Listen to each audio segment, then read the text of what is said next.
Evening, everyone, and welcome to the most enjoyable thing to do on a Wednesday night, City Council in Bloomington, Indiana. Hooray.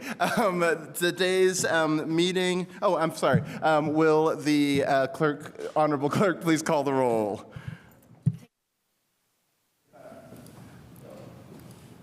Oh, I am. Councilmember Flaherty? Here.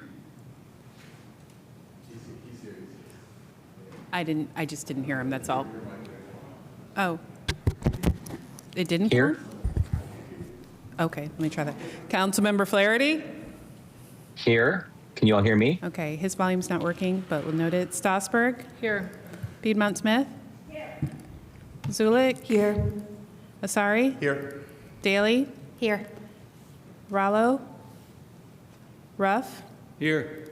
Rosenbarger? Thank you. All right, today we have a handful of reports, including a letter to the Redevelopment Commission, reports from the Commission on Aging and Commission on Status of Women.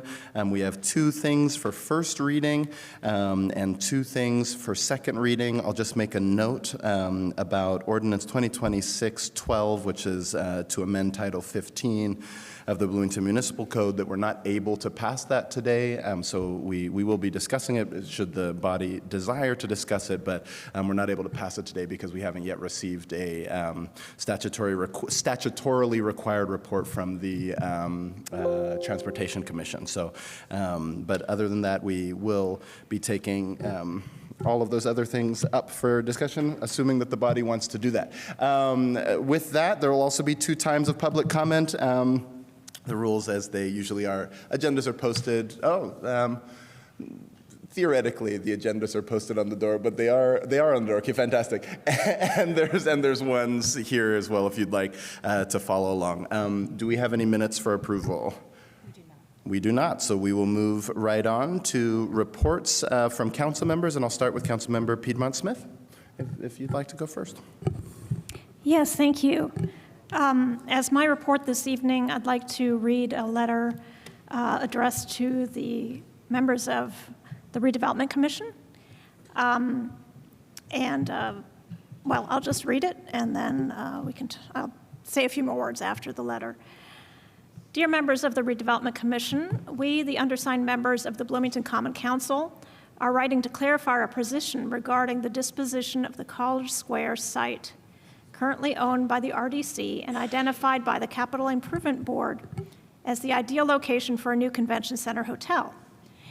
In a May 6, 2024 letter to you signed by 8 of 9 council members and a December 15, 2025 letter to you signed by 4 council members, members of the council communicated to you that the College Square property should only be used for the convention center project, including a new hotel, if the RDC recouped the monies it spent acquiring the site, which came to a total of $6,895,000. We wish to state clearly that we are not opposed to the RDC's disposition of the site for an amount less than the purchase price if significant public benefit can be gained, such as the preservation and/or provision of low-income housing. As the December 15th letter indicated, there are multiple ways to leverage this property to advance affordable housing and enable downtown residency for those who otherwise could not afford it. These options include 1, developing affordable housing on the site, 2, exchanging the property for nearby land owned by the Monroe County government, now the CIB, and then developing or preserving existing affordable housing there, or 3, selling the property at market rate and in reinvesting the proceeds in affordable housing. So that all is talking about the College Square site. In regard to option 2, we recommend that the May 18th proposal by Bloomington Homes for All and the Bloomington Democratic Socialists of America Housing Working Group be considered, which would entail an exchange of property with the CIB to allow a hotel on the College Square site. Creative solutions should be considered to maximize public benefit and also facilitate the best location for a convention center hotel. Sincerely, members of the Common Council who choose to sign on to this letter. So I think we have an exciting opportunity here to do things differently than the status quo. We have, in multiple parts of this city, lost affordable housing to new development. And this is an opportunity to preserve affordable housing. And it's, in my view, it's worth not recouping the amount of money that the RDC spent on the College Square site. They would certainly, the site of the Seminary Point housing is certainly worth something. We're not sure how much. It is no doubt worth a little bit less than College Square, or the amount less is unclear, but I still think that the vision of preserving Seminary Point as affordable housing, affordable business, commercial property, and a community space is something that should be given a chance. And the only way that that can happen at this point is if the CIB swaps the Seminary Point property for the College Square property owned by the RDC. So that's what this letter intends to support.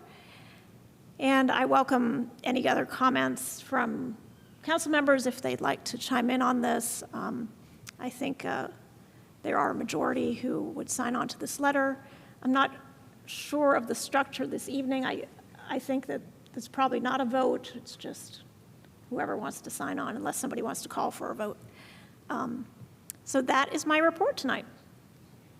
Excellent. Thank you so much, Councilmember. Any comments, additions, anything that, or any responses to that? Councilmember Daley. Yeah, I just want to thank Councilmember Piedmont Smith for putting this letter together. I know there was a lot of work on it and several, a few different versions that went out. The former version I did not sign on to because I did not think it went far enough. I think it has to be a full land swap in order for it to be valuable.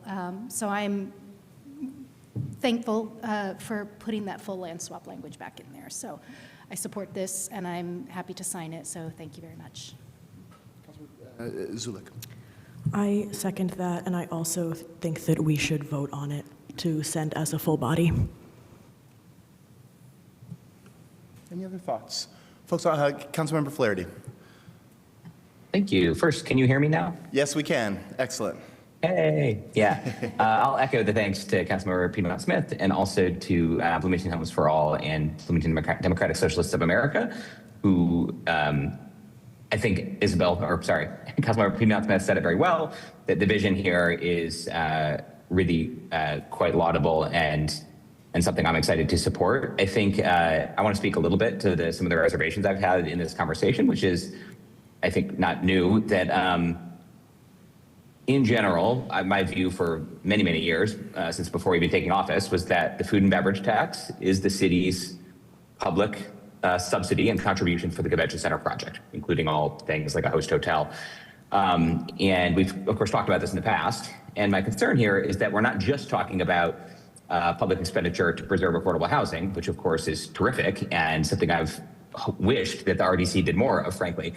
But we're also talking about public subsidy for the convention center that's TIF revenues.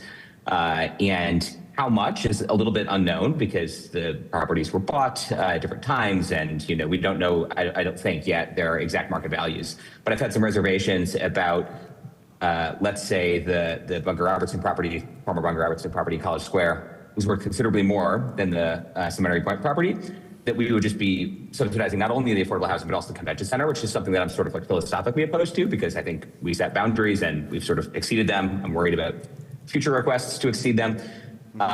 So all that said, again, I really support the vision, and something Councilmember Piedmont Smith said at the very end, that really this is the only way to make it happen. I'm not sure I fully agree with that notion. We had some really thoughtful emails from Bryce Green sharing his views on this, and also his conversations with the CIB, I guess what the CIB has stated, but also I take it with John Weichert, who is heading the CIB. Essentially saying they're not interested in a half or partial parcel at College Square, which is something I had pitched as perhaps viable if those values were similar. In other words, we should pay to subsidize affordable housing. We should not pay twice. And all of the hotels in downtown Bloomington are on a half city block. Totally viable in my mind. The CIB would still get the subsidy for land value they wanted, but they essentially said, no, we don't want that. We want twice, we want twice the subsidy. And absent of like a deliberative conversation and kind of like a negotiation of like what's realistically on the table and what's fiscally prudent, I don't take that at face value. The idea that we would, the CIB simply wouldn't accept a subsidy in the form of land of a half block rather than a full block. So that's the only thing that gave me pause with all this that I still have some reservations about. I would urge if deliberations and negotiation are entered into, I would just urge the RDC to be thoughtful about fiscal stewardship and not unnecessarily giving away additional subsidy to the convention center. But again, absent an actual conversation, which hasn't really been able to take place yet between the relevant parties and decision makers, who exactly knows what that is. So just needed to say my piece. Those are the reservations. Still definitely opposed in general to us continuing to spend public dollars from the city of Bloomington on the convention center project. But again, very much support the vision, and without more details, it's a little limited what we can really know at this time, and I'm happy to support the letter. Thank you. Thank you so much. Councilmember Rollo. Yes, thanks. I agree with my colleague, Councilmember Flaherty. I think that in spirit, I would like to see this negotiation happen. In terms of the specifics, I think it's up to the RDC to negotiate that, and perhaps they can arrive in the middle somewhere. But I think that it's important to try to save Seminary Point and maintain it for affordability. So that's my main priority here, and let the RDC negotiate from here. Thanks. Thank you so much, Councilmember Rollo. Any others? Comments? Anything else? Any motions? I move to allow public comment on this issue. Second. Okay, there's a motion and a second to have public comment on the letter to the Redevelopment Commission. Any discussion? Please, Councilman Zulu. Just a reminder that it'll take 2/3 majority because it's a suspension of the rules. In which case, seeing no other discussion, will the clerk please call the roll? Councilmember Flaherty, Yes? Strasburg, Yes. Piedmont Smith, Yes. Zulik, Yes. Asari, Yes. Daley, Yes. Rollo, Yes. Ruff. Yes. All right, you. that motion passes 8-0, so we'll now have a time of public comment. Can I just see a show of hands if people wanted to make public comment on this letter? Okay, fantastic. If it's okay with you, just so we can keep it going, you have the 3 minutes, but yield them back if you can. All right, so if you'll sign in, say your name or alias for the record, and if there's anybody online, you can raise your hands, and we'll acknowledge you shortly. First in Chambers.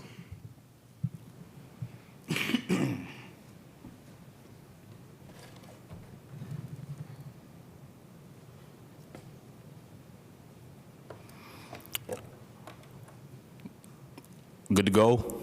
All right. Hi, I'm Bryce Green. I represent Bloomington DSA, and I work with Bloomington Homes for All.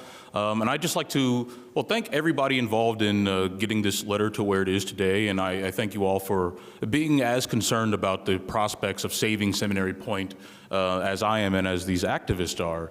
And I want to acknowledge the concerns that have been brought up throughout this process about, the precedent it might set for boundary pushing of public subsidies for these, these major things. However, I think that this case is exceptional enough that no one can really claim that it's a precedent for like anything that we can anticipate in the future. I mean, unless there's some other grand bargain to save a bunch of units of affordable housing in the future, no one's really going to be referring to this as an example of why we should increase public subsidy to something like the convention center. I just want to reiterate the, why this letter is important. The RDC has made it clear that they took the earlier letters from City Council very seriously in determining whether or not to accept a land swap from the CIB in the past.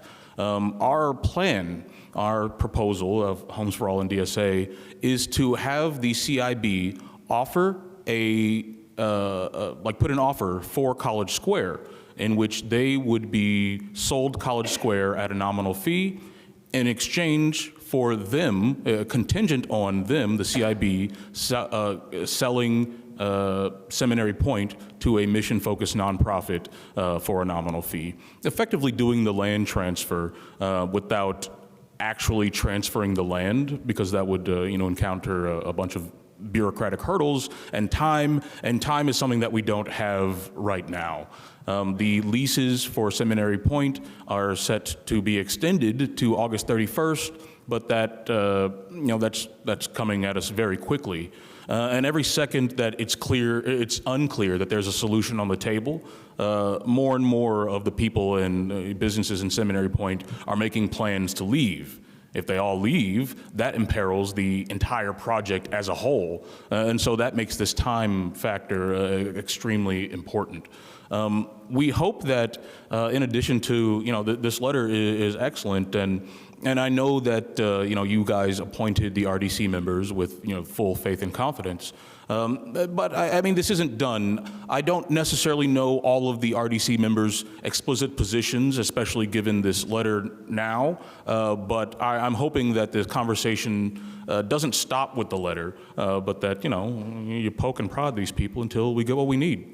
Thank you. So much. Next in chambers.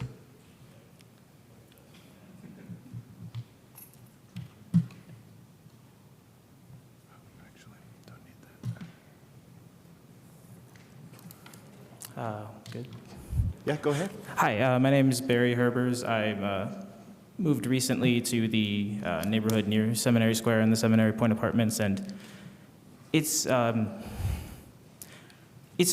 really lovely neighborhood in a lot of ways, and it's a really troubled neighborhood in a lot of ways. And since I moved there, I've really fallen in love with the place. I walk to Friendly Beasts a lot, take my dogs around, folks around there, pet them and stuff. But it's such a relief to know that there's people in our government who are as hopeful about keeping that place thriving and beautiful and communally oriented for people of all different income brackets as I feel. So I just really want to say thank you guys for being in such great communication with the activists around here, and it's really wonderful to hear you read the letter out loud. Thank you.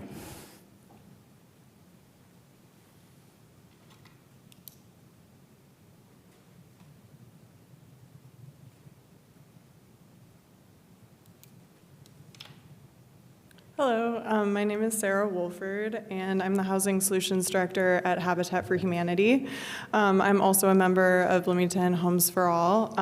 So housing is something that I'm very passionate about, and I really appreciate all of your all's support and work and all of the conversations that we've had thus far to try to figure out something that ends up being a winnable solution for everyone. I also wanted to kind of announce a save the date for a presentation Bloomington Homes for All would like to give on Saturday, June 20th.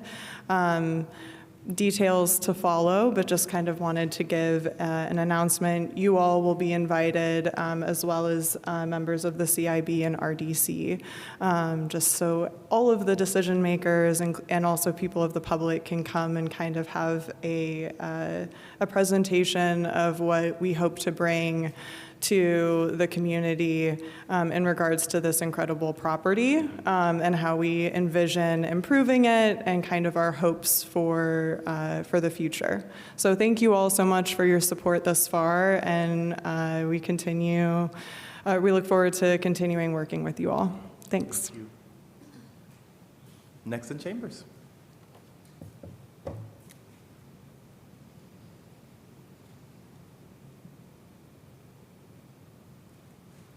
Hi, I'm Matthew. I'm a therapist in town, but then also a part of Homes for All.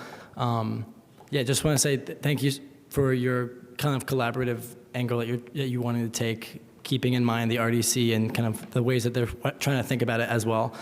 So just as a reminder, like the land that we're trying to save is considered like super affordable land. We're talking like 30 to 40% AMI being served just by this land alone, as well as like 4 to 5 flourishing businesses, nonprofits that really would love to stick around and stay there and keep their communities. Like we had an event a couple weeks ago.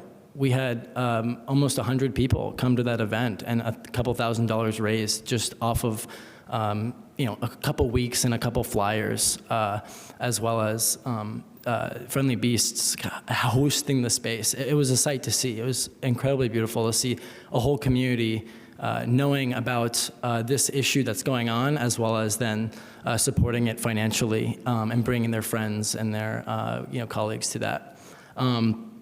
Well, yes, I do want to say, we'll be sending an invite to the public meeting. We'd love for any of y'all to be there. I do want to say,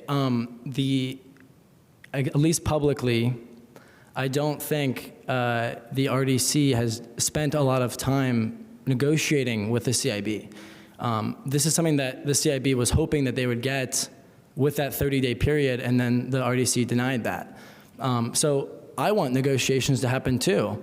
I hope that John Weickart is bluffing and saying that, I don't want half the land. But let's just, that's where the negotiations need to happen to some extent.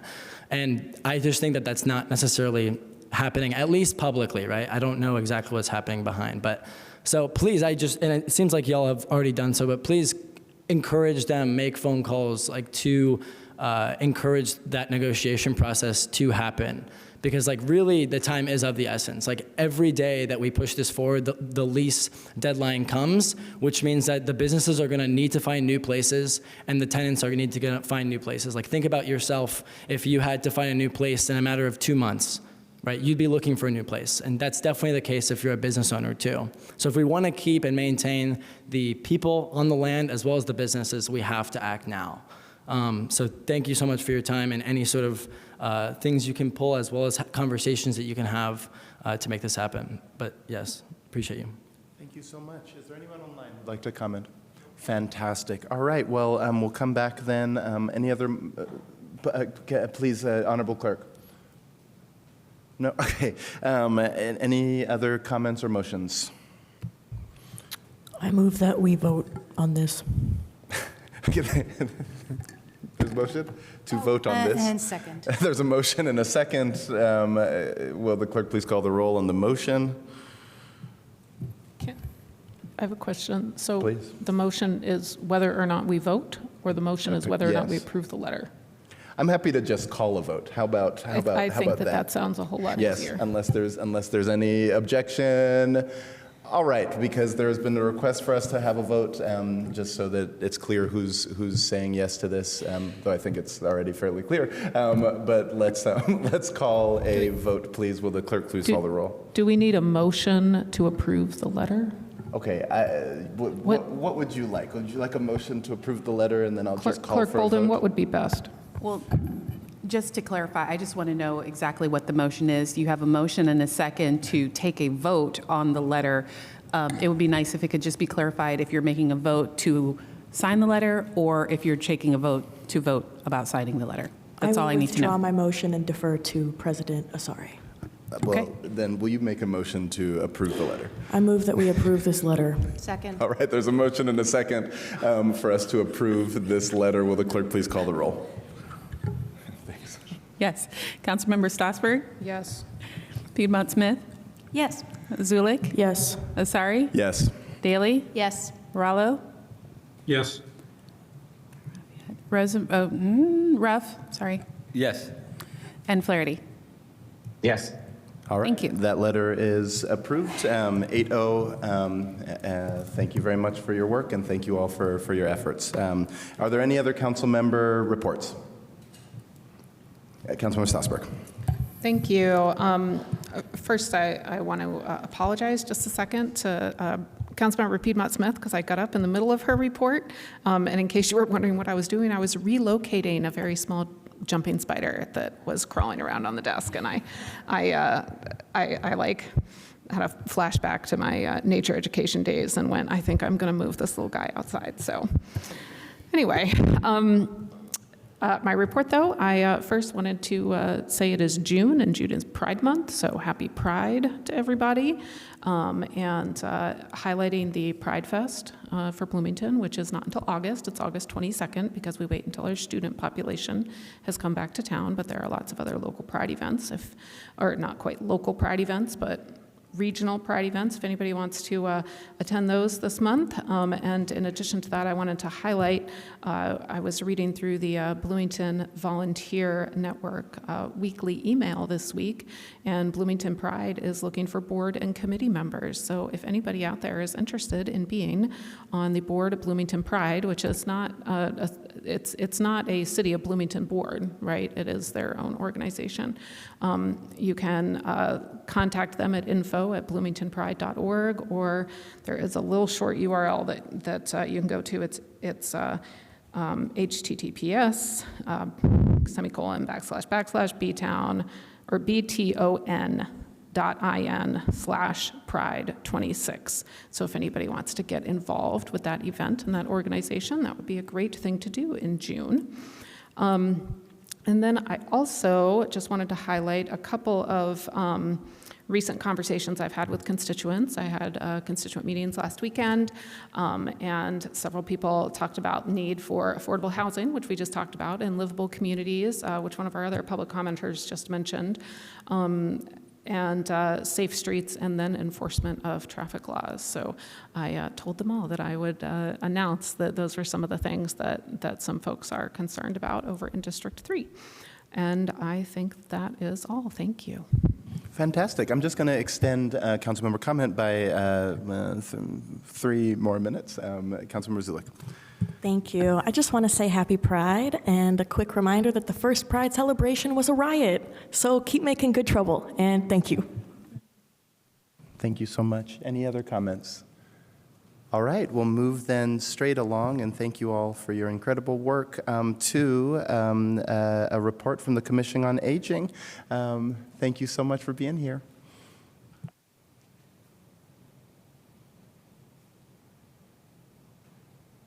All right. Hello. Woo. My name's Dana Thompson, and I'm the chair of the Commission on Aging. I think our slides are going up there. You can see them now. I don't know how many of you have ever been to a Commission on Aging meeting, but we tend to be kind of a rowdy bunch, and we have had a lot going on the past year. Okay. I'll do my own clicking, I guess. Okay.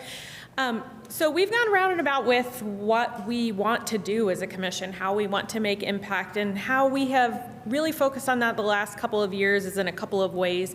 The biggest way has been advocacy, and then some work on awareness. And we've done that in a number of ways. So we really tried to focus on, of course, things like health and wellness, but kind of the bigger picture of that, making sure that people know about the resources that are available to them, making sure that they are engaged in social and recreational things, as well as just those kind of senior needs that might come to mind for some people. So our mission really is to improve the public awareness of the senior and aging community. So again, not just what they need, but also what they are doing and contributing to our community. So we like to celebrate their accomplishments and encourage programming in that area. We also like to explore issues and concerns of older adults as opportunities for our community. So you can see all of our commissioners up there. We've had a little bit of turnover, but we had a really strong board, and all of those commissioners were around for a few years at least. So one of the big things that we've been working on is our senior resource guides. So this was our 2.0 year for that. So we've heard from a lot of seniors in the community that, hey, we don't really know what's available to us. We don't know who to ask. We don't have anything where that's all in one place anymore. The things that people found online were not regularly updated. And so we worked really hard to get a senior healthcare guide together that had information about different services available in our community. And then what we found from that was that a piece was missing, that it wasn't just about healthcare. They also wanted to know what other opportunities were available for them. So we created what we call our senior resource guide. So you can see they're differently colored, but look very, very similar. And these are on the commission page if anybody wants to share them or print them out for themselves. But the resource guide focuses more on non-medical stuff. So where are the senior centers in town? Where can I engage in lifelong learning? What transportation is available to me? Those kinds of things. Myself and Sandra McGow, who some of you may know, who I think did this last year, also did a seminar called Senior Living 101, which is something we will be doing regularly moving forward. So she and I have both worked with seniors for a long time, probably like 40 years between us, I'd guess, or more. And so this really is just one of those events where we help people tease apart all the mumbo jumbo that's out there. What is assisted living versus nursing home? What is a power of attorney versus a guardianship? Who the heck do I talk to when I want to start with all that stuff? Woo, that's great. I thought I did something. So we will continue to do that as well. With one of my other hats, I also chair the Dementia-Friendly Bloomington committee that's here in town. So if you didn't know, we were the first dementia-friendly community in Indiana. So woohoo, go Bloomington. There's a slide before this slide? Nope. I don't think so. Maybe it's after this slide. But we are also a dementia-friendly commission, and we are really interested in getting increased engagement in dementia awareness in our city.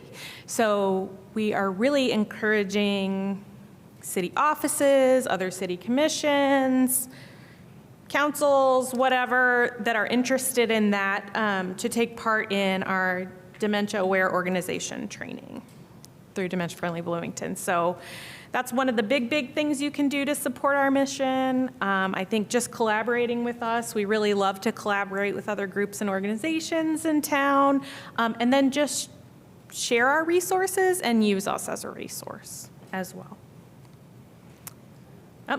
Is this the one you thought was before? Okay. So this is where we're going from here on out. So we will continue to do that Senior Living 101 session that I mentioned. We will bring that dementia-friendly training to folks at the city who might be interested in that. We are also working on a project to highlight older artists within our community. So I don't know if any of you have been to 50 Plus Expo over the last few years. There were some really cool art spaces highlighting older artisans in Bloomington. And then we'll continue supporting other efforts in the community and advocating for seniors in those spaces. So things like the Blue Zones, things like Dementia Friendly. Yeah. That's why you thought it was before, because it's in there twice. Any questions? I know I tend to talk fast. Yay, thank you. All right, Councilmember Daley. Thank you so much for this. That was really lovely and kind of impressive and awesome. So thank you guys very much for all of that work. Can you tell me a little bit more about the dementia-friendly training? Like, do you have details? Like when? Sure. How long? So when is whenever you want to schedule it with us. So we have several trained trainers that can deliver that. I think we're at around 40 in the Monroe County area, people that can provide that training. Depending on conversation that happens in that training, it takes about an hour to an hour and a half. So it's not super lengthy. It goes through a lot of the basics about what is dementia and what isn't it, but also gives some tips on environment, communication, things like that. And when we schedule these with a group, we really try to kind of tailor the conversation to how might this come up for you, you know? So yeah, we've been doing that training, I think now a little over 10 years in one format or another. Yeah, and we just updated it too, so you'd get the newest version. Thank you. Yeah. Hi, thank you. Hi, I just yeah. want to say thank you for keeping the guides up to date because they are resources that I've passed on to different folks who are in a different, have different needs in different ways. And so I appreciate that they're updated. Thank you. Ah, I'm glad that you're using them. Thank you so much, Councilmember Piedmont-Smith. Has your commission talked about the possible closure of Kirkwood Avenue? We haven't. Actually, that's an interesting topic of conversation for us, I think, because we do talk about transportation and walkability and accessibility quite a bit, but we haven't talked specifically about that. Well, we'd love to hear some feedback on it. Great. Thank you. Yeah. Thank you. Any other questions online? I had a quick question then. With the way that our population is increasingly skewed toward older individuals. Obviously, the population is always older, I guess, getting older, but ours hopefully. particularly. I've long thought about how do we make sure that we're centering a significant portion of our population in our budget and updates to our UDO and like the things that we're doing as a city and so I'm interested, like, if you had blue sky and you could say, guys, do a thing just to sort of understand the sort of spaces where you feel that there's gaps, like what type of things would almost always the same ones that we'll keep bringing up. I think transportation is a big one, not necessarily that it isn't available, but maybe that it isn't available and accessible in the right ways for older adults. I think that's one. I think another is that when we think of aging well, the conversation tends to go back to medically. And we forget that a big part of wellness for all of us is our ability to be around the people that we want to be around, to do the activities that we want to do, to go eat on Kirkwood, or to go to our place of worship, or to see our grandkids, or go to the mall, and not just at the prescribed times of Monday to Friday, 9 to 5, or whatever people work on. So I think considering when we're thinking of these big opportunities in Bloomington, whether it's housing, whether it's recreation, whether it's business, how that impacts seniors as well. Because a lot of times when we give trainings, we hear back from the people in our audience, oh, this would just improve things for everyone. Yeah. Right? It's sort of like if we are making things more accessible for people with disabilities, we're probably making them more accessible for the rest of us. I think there's some similar thinking when it comes to the older adults in our population, is that if they are able to access these things, the rest of us most likely will be as well, right? Building for one or 100. That's really helpful. That was really helpful. Thank you so much. Of course. Thank you for listening. I appreciate it. Thank you for your time and thank you for the work that you've done. Thank you. We'll now have a presentation from the Commission on the Status of Women.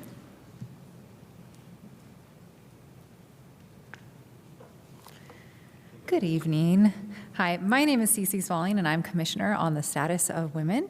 And thank you for allowing us to present on the annual report for tonight. So our commission is comprised of 9 volunteer members with appointments from both the mayor and city council. I recognize some of you. Since 1974, the commission has been dedicated to advocating for equity and improving opportunities for everybody who identifies as a female. Our main focus area as we plan out our programs and initiatives for the year center around legislation, community partnerships, and communication. We do this by monitoring policies and legislation, building positive programming for the community and our youth, and maintaining strategic partnerships. All of these opportunities allow us to understand the needs of people who identify as female in our community and be advocates for them. Some of our highlights from 2025 included the 2025 Women's History Month Luncheon, the 3rd Annual Women's Market, and the largest Young Women's Leadership Summit yet. The Women's History Month luncheon celebrated our 3 2025 Women's Achievement Award winners and a powerful keynote address by the president of the Women's Fund of Central Indiana, Tamara Winfrey Harris.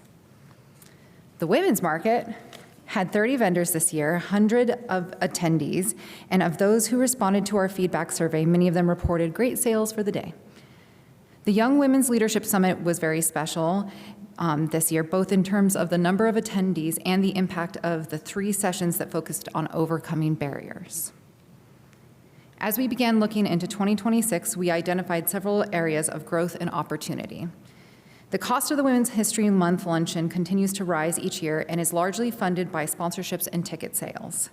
We explored some grant opportunities for our luncheon this year in order to help offset the cost, which was a huge help. In order to draw even more people to the women's market later this summer, we will be ramping up our advertising and are also talking about new ways that we could allow more vendors to participate. In addition, we've extended the market hours to 3 p.m. this year.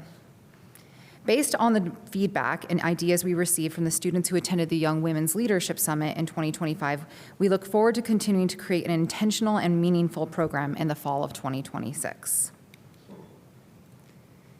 These are some of the ways in which the community can get involved and engage with the commission. We would like to invite anyone with any interest in our mission to attend our monthly commissions meetings and attend an event or program throughout the year. Thank you again for allowing us to present this evening. I'm happy to answer any questions. Thank you so much. Questions from council? Please, Councilman Sassberg. Thank you. What kind of cooperation and collaboration do you have with MCCSC with the Young Women's Summit? I think Marissa was better to handle that question. Hi there, Marissa Parscott, City Liaison for the Commission on the Status of Women.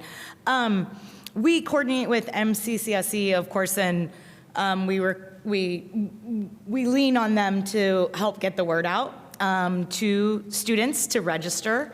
And then, of course, they also help coordinate the logistics of getting the students from all of the middle schools and both high schools here into council chambers. And they've been fantastic partners in that area. They try to save us on transportation costs when they can by using some of their buses and student or teacher-driven buses versus some of their, bigger modes of transportation. So we certainly lean on them for those sort of logistic purposes. And Lashondra McCoy, who is a resource officer with MCCSC, has been a huge help, especially the past 2 years. And I believe she was extremely instrumental in getting all of the students, as many students as we had in 2025 in the room last year. So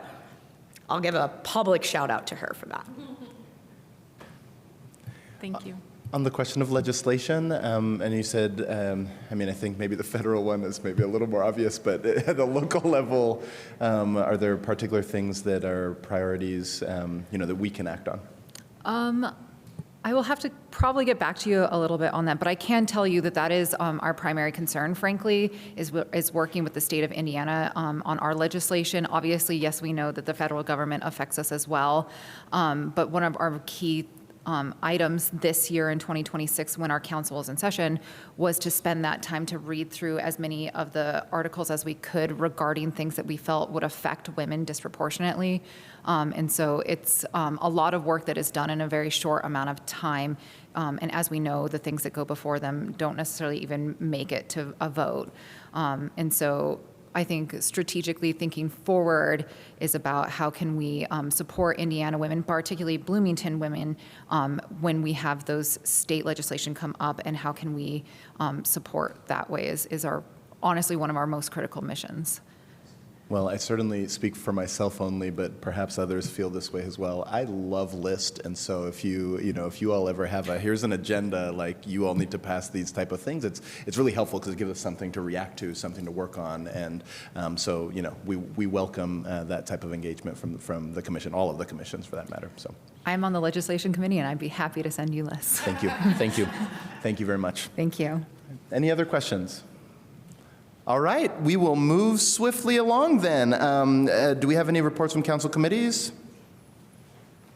Seeing none, we'll now move to the first of the best parts, which is first period of public comment for things that are not on the agenda. If you'd like to comment, anybody like to comment? If you just raise your hands, I know. Okay, fantastic. Okay, so you'll have 3 minutes. Just sign in, say your name or alias, same thing online, and you can take it away. We'll start in chambers and then we'll go online.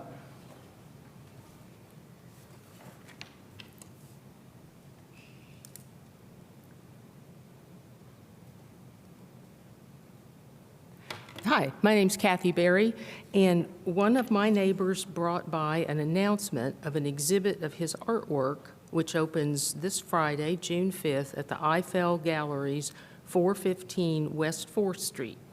It's a retrospective called 60 Years of Art Making by Frank Young, and it's sculptures, prints, and paintings. And Mr. Young and I have been neighbors for a long time.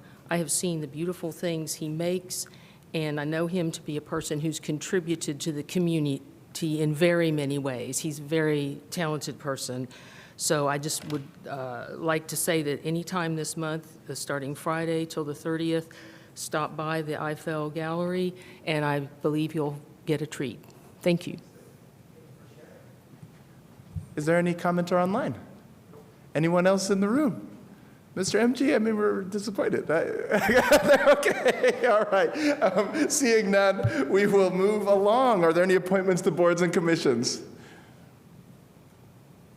All right, seeing none, we're making great progress. This is great.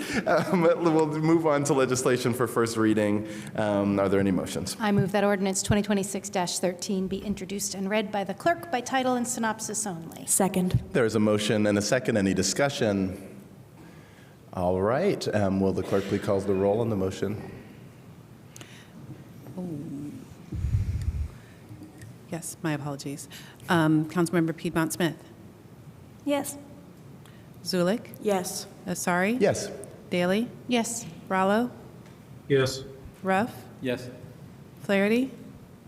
Yes. Strasburg. Yes. That motion carries 8-0. I move to discuss ordinance 2026-13. Wait, sorry. Will the clerk please read? Oh, I'm so sorry. I stepped on your toes. It's okay. They're sturdy. So, ordinance 2026-13 to amend Title II of the Bloomington Municipal Code regarding loans between utilities. The synopsis is as follows. This ordinance follows Indiana Code Section 8-1.5-3-11 and allows for the wastewater and water utilities to issue loans to one another through the creation of a cash reserve fund in each utility through which such loans can be funded. Thank you very much. Are there any motions? I motion to discuss legislation. Second. Thank you. There's a motion and a second to discuss legislation 2026-13. Any discussion on the motion? Seeing none, will the clerk please call the roll? Do we really have to vote on this? Do we don't? I forget. I don't know. I'm sorry. This is why we should have meetings every week. I get rusty. All right. So there's a motion and a second for us to discuss. It's now on the table. Is there somebody to present? Yes, you do. Hello, Catherine Zager, Director Utilities, and I'm presenting. I'm sorry. I think that we do have to vote to discuss it.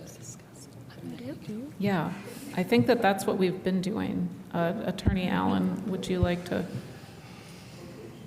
clarify?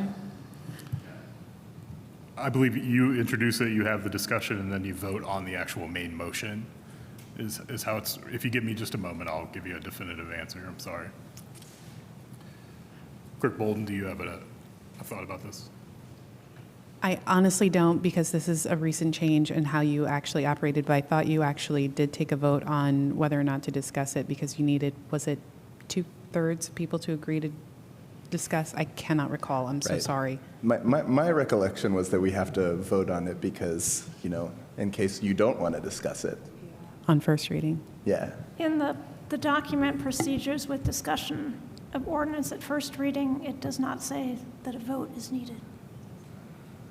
Well, Let's take a let vote me to be just call a safe. vote just to make this go faster. So there was a motion, and can the clerk please call the roll on that, please? Councilmember Zulik? Yes. Vasari? Yes. Daley? Yes. Rallo? Yes. Ruff? Yes. Flaherty? Yes. Strasburg? Yes. And Piedmont Smith? Yes. Thank you. All right, thank you. That motion carries. Please take it away with a nice presentation. Yes, Catherine Zager, Director, Water Utilities, CBU. So I'm presenting Ordinance 2026-13 to amend Title II of the Bloomington Municipal Code regarding loans between utilities. Specifically, this will add a new section to Title II, Chapter 2.24. That follows Indiana Code 8-1.5-3-11, which will allow for municipally owned utilities, us, to make loans between ourselves, essentially so that we may make a loan from our water cash reserve to our, from our wastewater utility to our water utility.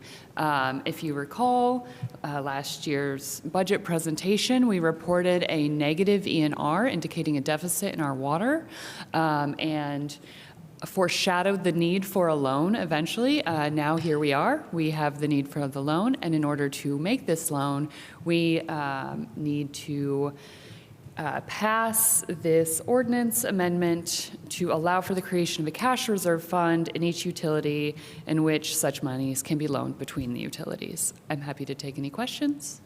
That's my presentation. Thank you. Do we have any council member questions?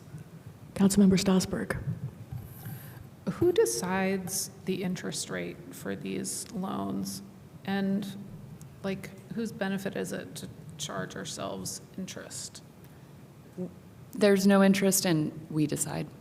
Okay, so you guys decide, and the intention is to have Yes. them be interest-free? Yes. But it's just because of like the legal bit of the documentation that you have to allow for the concept of interest? Yes. Okay, great, thanks. Councilmember Piedmont Smith.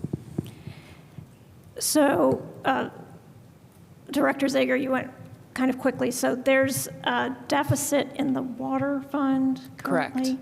And you want to loan the water fund, the water utility money from the wastewater utility? Correct, very temporarily. As you know, we brought a water rate case to council. Between the water rate, after that water rate case, we will be able to pay back this loan. It will be, the loan will be for less than 12 months. Where does that water rate case stand currently? We recently had our evidentiary hearing on Tuesday with the IURC. So what does that mean in the process? How many more months do you expect it to go? Yeah, you know, we can still only estimate. I don't have a firm date, but we are still on track to implement rates in the fall. Thank you. Yes. Other council member questions? Councilmember Piedmont Smith. Okay. So since both the water and the wastewater utilities are ratepayer funded, how is it legal for one utility to loan money to the other? Because not all water customers are also wastewater customers. For example, the wholesale water customers. So how is it okay to take the ratepayer funds from one utility and loan those to another utility? So so it is in fact a loan. We're not just moving it, the money. So because it's a loan, we must pay it back to true it up. It's legal through the Indiana Code that we referenced, section 8-1.5-3-11, which allows us to create this cash reserve to take loans in and out of. It just increases flexibility in between rate cases. Yeah, it's not a transfer of funds. It is a loan that must be paid back. I understand Yeah, that. yeah. Maybe I misspoke. It's a loan. Right. And so I realized from what you said a few minutes ago, there is no interest rate. Correct. That helps as well. Yes, yes. Okay. Thank you. Council President Asari. Thank you so much. I was just curious about, so I get, as this is written, procedural, we're allowing something that's allowed in other places. But I'm curious about any risks, and then particularly to, I mean, so like what happens if let's say utilities gives it to water, CBU gives it to sewage or something like that, you know, and then one doesn't pay it back. Does that then essentially become a subsidy that, you know, so like I'm trying to understand the risk associated with, because I mean, we're describing this like it is just money transferred between accounts, essentially, that have to be structured as loans. I get that. But is there any risk associated with this?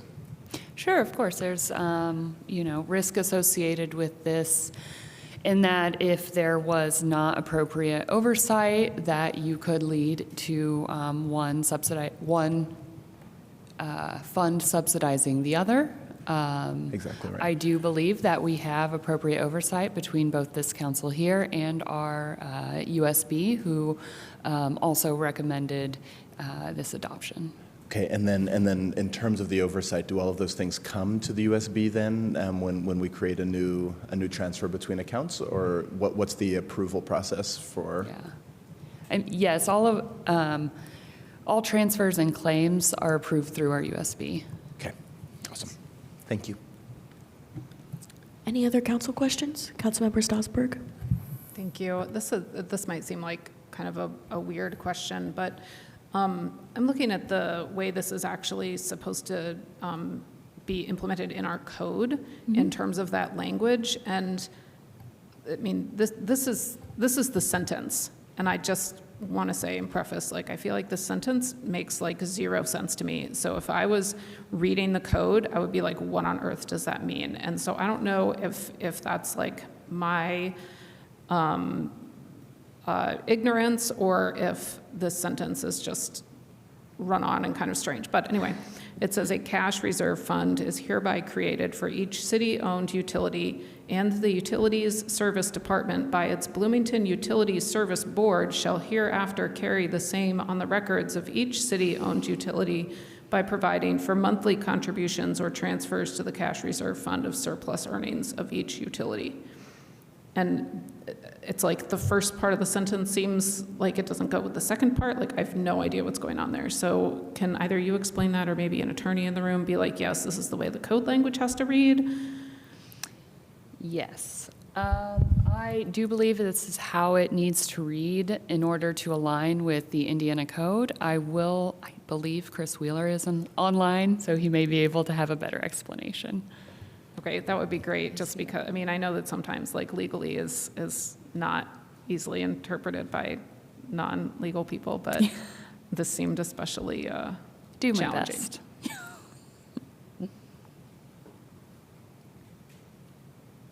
Is Wheeler on? He's not.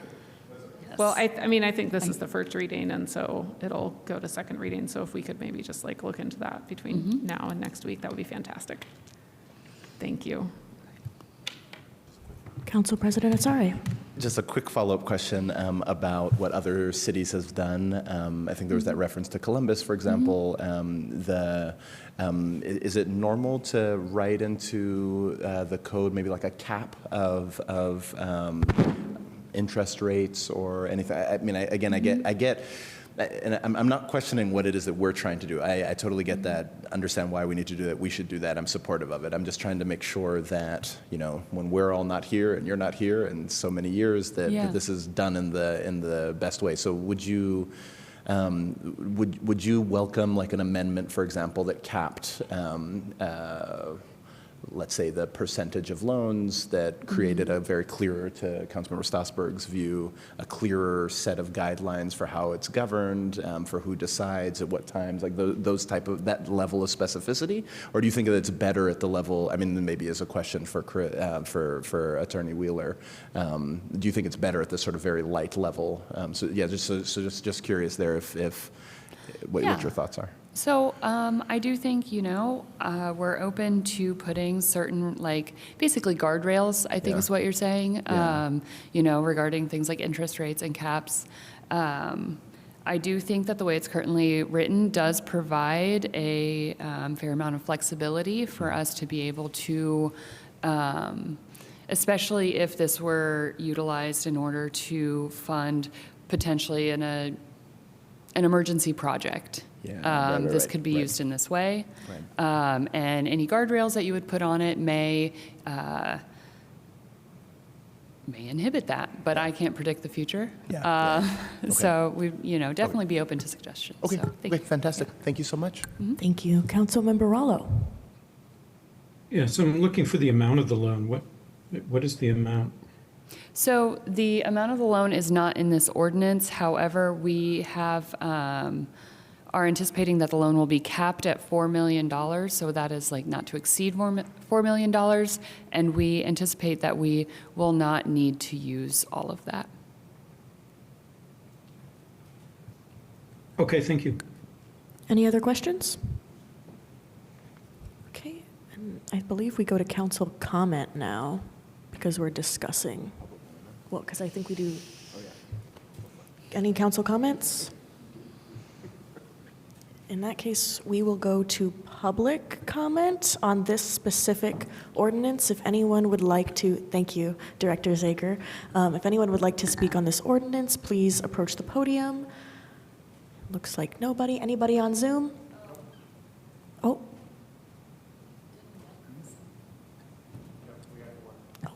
In that case, if you could state your name for the record, please. You'll have 3 minutes and you'll be able to unmute shortly. Good evening. My name's Eric Ost, and I just had a quick question. If the loaned amount is not spent in its entirety, what happens to the balance of the loan? That's my question. Or comment. Thank you. Thank you. I think maybe just for next time. Thank you. Okay, and it appears that there are no other comments. Anybody else on Zoom?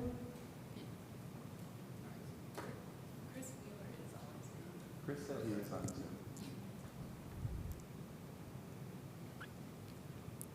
What's his name on Zoom? Maybe we're having some Zoom difficulties today. Maybe he's on there as like lawyers are us or something like that. Yes, I bet that's it. I bet that's it. Exactly. What 1-800 that's it. municipal lawyers. Is Attorney Wheeler on Zoom? Yes, I'm on Zoom, but I wasn't able to unmute earlier when questions were being asked of me. I'm also unable to turn my video on, but that's all right. You guys don't need to see me. I don't have any public comment, but if the loan doesn't get used up and there's still a balance left, it's going to get used to pay back the remainder of the loan that needs, it'll be used as part of the payback of the loan back to the utility that it loaned from. It's not like the utility will keep the money. Great, thank you. Okay, and that, Councilmember Ruff. Yeah, I just had a question for, I didn't realize we were going to have Attorney Wheeler accessible to us, so I didn't ask this question earlier. And I don't know if he's the best person to ask the question to, or, but what does one say as a representative like one of us to someone who might say, well, the purpose of the utility is not for any of the separate utility funds to revenue streams to generate a large amount of excess. That's not the purpose of it. It's just basically, deliver the service, cover costs. You should be looking at not raising rates rather than, just what does one say to that argument, I'm wondering? Well, I understand what you're trying to say, Councilman. We're not in the business of making money. We're in the business of having the ratepayers pay for the cost of the service provided. But in the way economics is working, when we get a rate case, it increases the amount of the And we do it, as you recall, we do it staggered. So every other year, a different utility is before the board for a rate increase. When that rate increase comes in, necessarily that utility starts to realize more money in its coffers than it is spending. And so it's got an opportunity to help the other one that's lagging behind. So we had a wastewater rate case, increased its rates. The water rate has not yet increased, and we are in a bind and would like to have a loan paid over from wastewater to water. This statute allows for that kind of flexibility, and so if somebody were concerned about whether this is legal, we would simply direct them to pay some mind to the fact that our state legislature felt it was necessary to allow municipalities and their utilities to have this flexibility when it's in between rate cases. Thank you. Yeah, thank you for that very clear answer. Thank you. Is there a motion?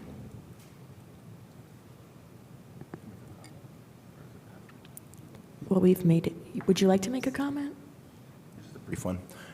I just say generally super supportive of this. I think I mean it makes sense. I mean, to colleagues, I don't know what the sort of feeling in the room is. I'd like to explore just doing a couple of just very minor cleanup, clarifying things. But to be honest, we could also do that later. So I'd be happy to vote for it today if anybody else felt that way. But generally supportive. Is that a motion? No, just commenting if somebody wanted to. Okay. Councilmember Piedmont Smith. Since Attorney Wheeler is online, maybe he could clarify the passage that Councilmember Stossberg was puzzling over earlier that I also find puzzling. Yeah, what you're reading there is basically lifting the language from the statute itself and putting it into this ordinance. It's merely following the actual language in the statute. It's trying to define the fact that this ordinance will allow the utilities to create these funds. Each one of them will have their own fund, and it's trying to explain that those funds, funds get populated by specific monies that each utility realizes. It's wordy, it's not easily understood, but that's the way the statute reads, and that's why we decided just simply to use the statute so that we don't find ourselves inadvertently crosswise with it. Thank you. Councilmember Stossberg. On that vein, since Mr. Wheeler is online now, it's like, could that still align with the language of the statute and perhaps be 2 sentences instead of 1 long sentence?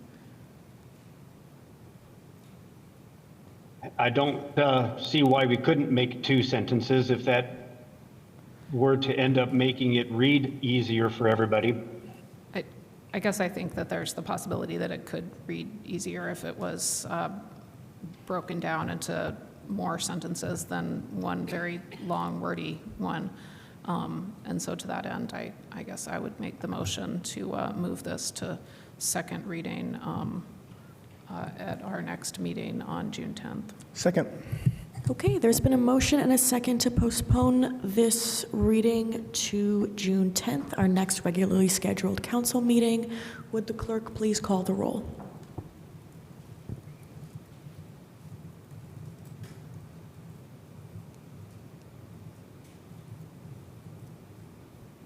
Councilmember Daley? Yes. Rallo?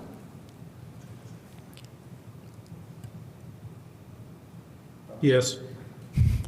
Ruff? Yes. Flaherty? Yes. Stossberg? Yes. Piedmont Smith? Yes. Zulik? Yes. Asari? Yes. Thank you. Thank you. With a vote of 8-0, that passes, and I will give control back over to our president. Thank you so much. All right, we'll keep moving on. Any motions? I move that ordinance 2026-14 be introduced and read by the clerk by title and synopsis only. Second. There's a motion and a second. Any discussion? Seeing none, can the clerk please call the roll? Yes, Councilmember Rallo? Yes.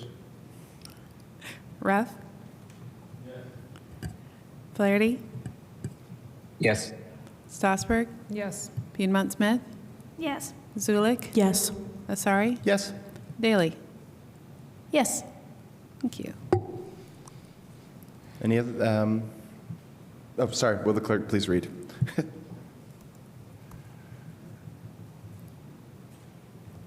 Eventually, yes. Ordinance 2026-14, to amend Title II of the Bloomington Municipal Code entitled Administration and Personnel to require councilmember sponsorship of legislation under Chapter 2.04.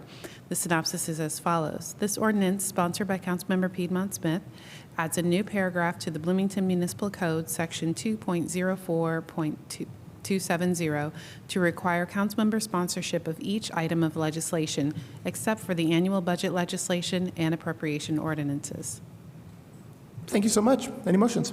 I move to discuss ordinance 2026-14. Second. There's a motion and a second. Will the clerk please call the roll? Yes, Councilmember Ruff? Yes. Flaherty? Yes. Strasburg? Yes. Piedmont Smith? Yes. Zulik? Yes. Asari? Yes. Daley? Yes. Rallo? Yes. Thank you. All right. Who would like to present on this? I assume Councilmember Piedmont Smith. Go ahead. Yes, thank you. This ordinance would add a paragraph in Bloomington Municipal Code that reads as follows. No proposed ordinance or resolution shall be considered by the council unless sponsored by a member of the council.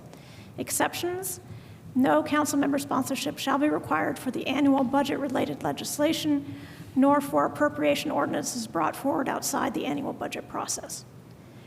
So currently, the mayor's administration can bring forward legislation. It doesn't have to have any council member sponsor it. They present it, and that's it.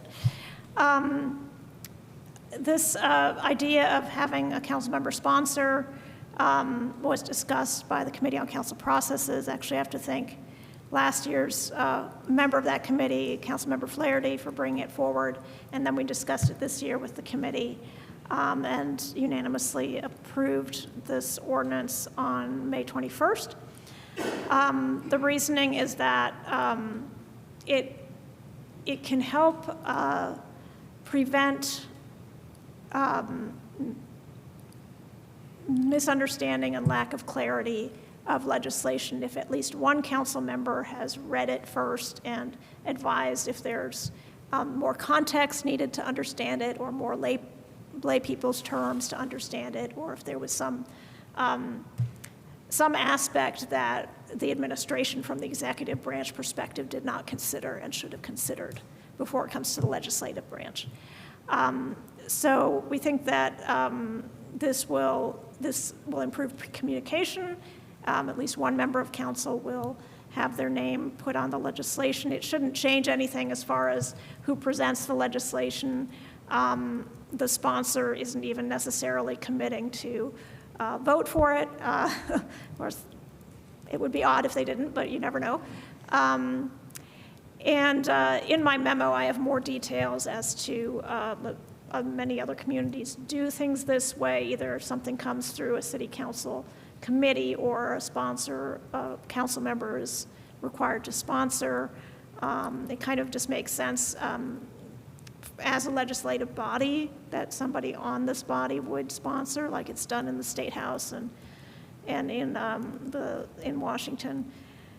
And then I put a couple of examples from last year in my memo of items that I think would have benefited from having a council sponsor, a council member look at them before they came to us, because there was some context missing and some other language that was not clear and that came forward, and it got messy. So that is the legislation. Happy to take any questions. Any questions? Councilmember Rallo. Well, yes, I mean, this is kind of more of a comment, Councilmember Piedmont Smith, but, you know, sponsorship it does generally imply support. However, in this case, that is an adoption of whatever the legislation is. It seems to me another thing to sponsor it for deliberation. So it's rare for me not to vote in the affirmative to introduce an item, because I think that in most cases, everything should, even if I don't support it, we're a legislative body and it deserves debate. So my question is it really, should it be considered rare, as you were saying, not to support what you would sponsor in this case? I don't know if it'll be rare or not. I don't think that's really relevant to whether we pass this legislation or not. I guess time will tell. I mean, we can maybe ask the members or the deputy mayor who's here, but it seems to me that it would make sense that the mayor's administration would approach a council member whom they thought would support the legislation. They have choice of 9 people. They probably wouldn't go to somebody who would just grudgingly sponsor it so that it would got discussion. They would probably go to somebody who likes it in some way. But whether it's rare or not for a sponsor to vote against doesn't seem relevant to whether we pass this. Yes, and so you could imagine cases where it fails just because there is no sponsor, so it never comes before the body. I have trouble imagining that, but I suppose it could happen. Aren't there examples of legislation that have been voted down unanimously? Yes, and one of them is in my memo. That was the City of Bloomington Utilities septic disposal rate that all of us voted against, largely in my view because it was so confusing and there were outdated assumptions were made, and the septic haulers were not fully consulted, and other things. So, I mean, to me, that was an instance where it would have been better to have a sponsor, which probably would have delayed it coming to us, but it would have more thoroughly vetted that legislation. So are you saying, is your concern that something won't even get discussed because there's no sponsor? I've always believed that the council should be controlling its own schedule. So I'm favorable to this, but I guess what I'm thinking is that if there's confusion that one is a sponsor of legislation and yet votes against it, I just wanted to clarify that, because I think it might be confusing for, say, just citizens watching it, because it is a departure from what we have been doing in the past. But anyway, I'm favorable, so thank you for answering the questions. Thank you so much. Other questions? All right, any council comment? Seeing none, we'll go to public comment. You'll get another chance. Would anybody like to comment on Ordinance 2026-14? Take it away. Hi. I'm speaking as a member of the public to express my concern for the logic and reasoning provided by Councilmember Piedmont Smith to support the passage of Ordinance 2026-14. I can concede that legislation sponsorship may have its merits in the broader context of governing Class II cities in Indiana and in governing the U.S. Congress and Indiana General Assembly. However, I disagree that sponsorship operates in these contexts as a mechanism for increasing the transparency of information to the general public.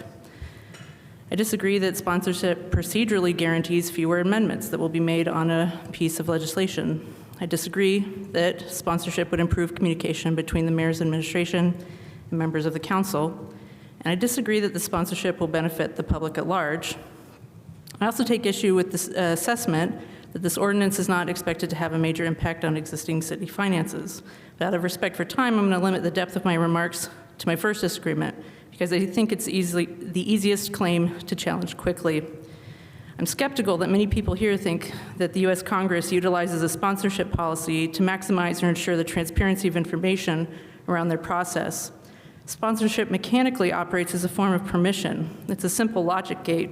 And in contexts where legislators must make priority decisions about how to spend their time wisely, they rely on sponsorship to discriminate against legislation that no member is willing to champion. So it's a simple strategy for ensuring popular legislation is heard first, if at all. Especially as the ordinance is written, sponsorship is prefigured as a non-standardized black box with no warrants or guidelines. Council members are allowed to fill in the blank and self-determine their own unique standards for allowing proposals on the legislative agenda. As such, before legislation can become official business, it must be discussed behind closed doors where the standards for the public release and organization of information differ from those enshrined by open-door law.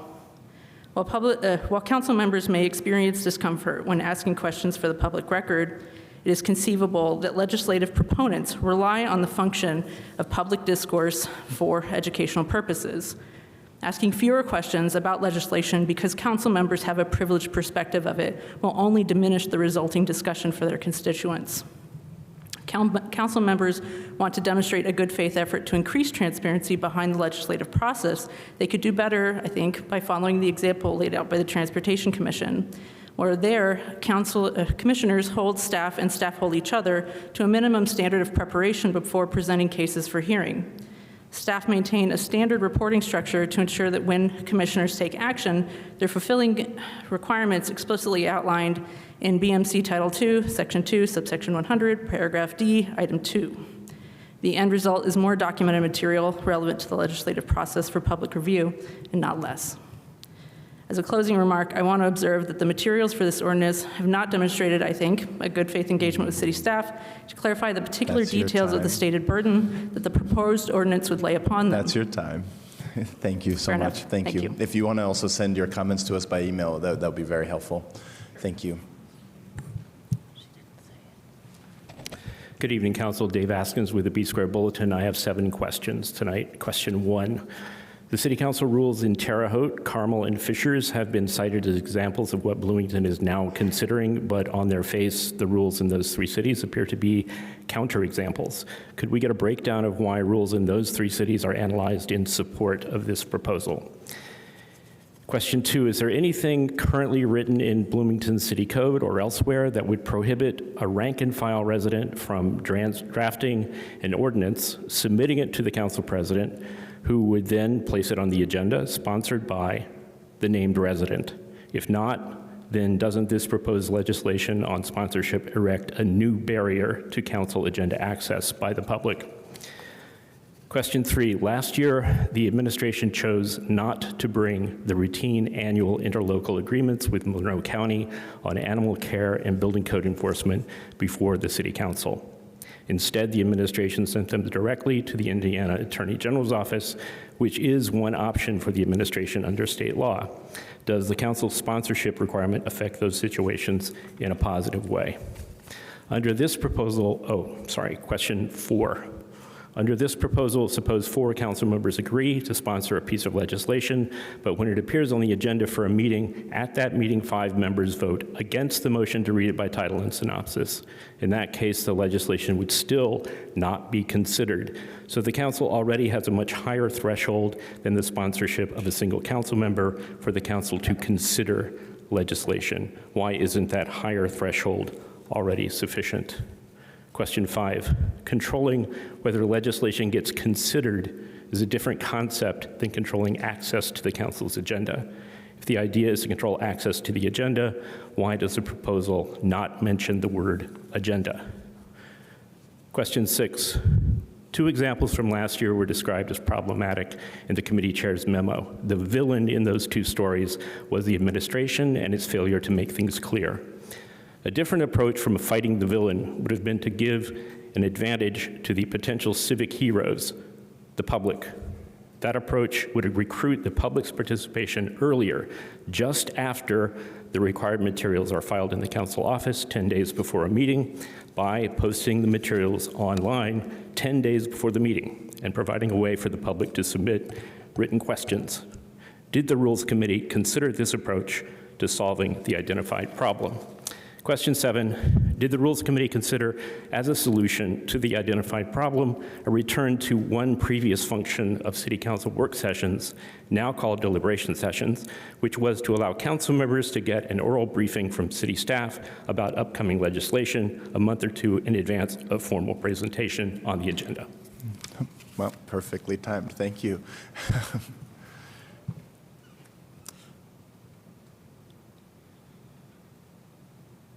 Hi there, Zach Ammerman. I wasn't planning on speaking on this, but to me it seems incredibly uncontroversial that a member of the body should sponsor legislation that it's being considered in favor of. So I would be in favor of this. I think this is a good idea. I also think the council should be asserting its authority more and flexing its muscle more with the mayor and the administration.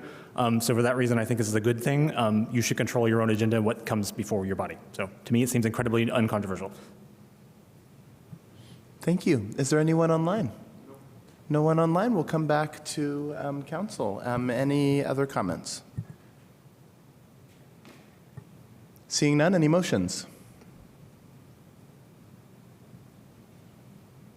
I motion to move ordinance 2026-14 to June 10th. Second. There's a motion and a second. Any discussion? All right, seeing none, will the clerk please call the roll?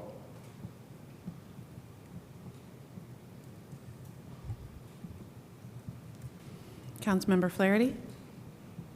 Yes. Stassberg? Yes. Piedmont Smith? Yes. Zulik? Yes. Asari? Yes. Daly? Yes. Rallo? No. Ruff? No. And Rosenbarger?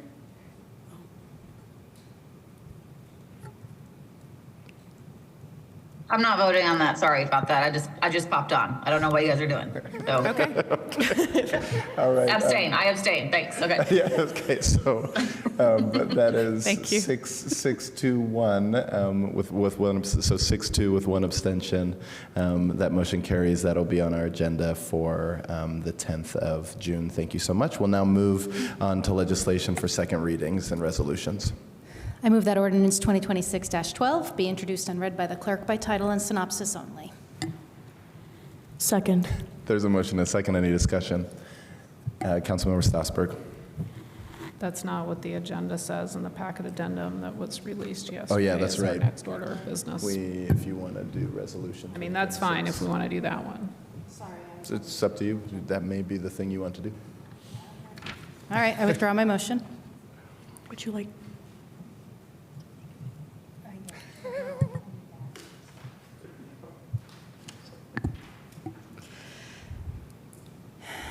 I move that resolution 2026-09 be read, introduced and read by the clerk by title and synopsis only. Second. There's a motion and a second. Is there discussion? Councilmember Stassberg.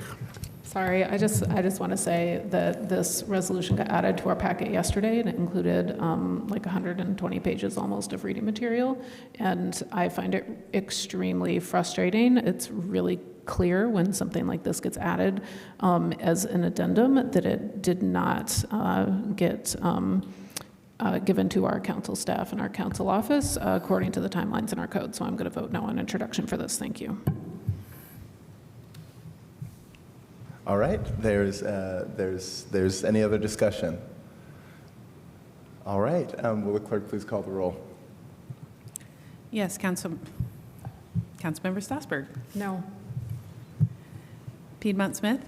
No. Zulik? Yes. Asari? No. Daly? Yes. Rallo? No.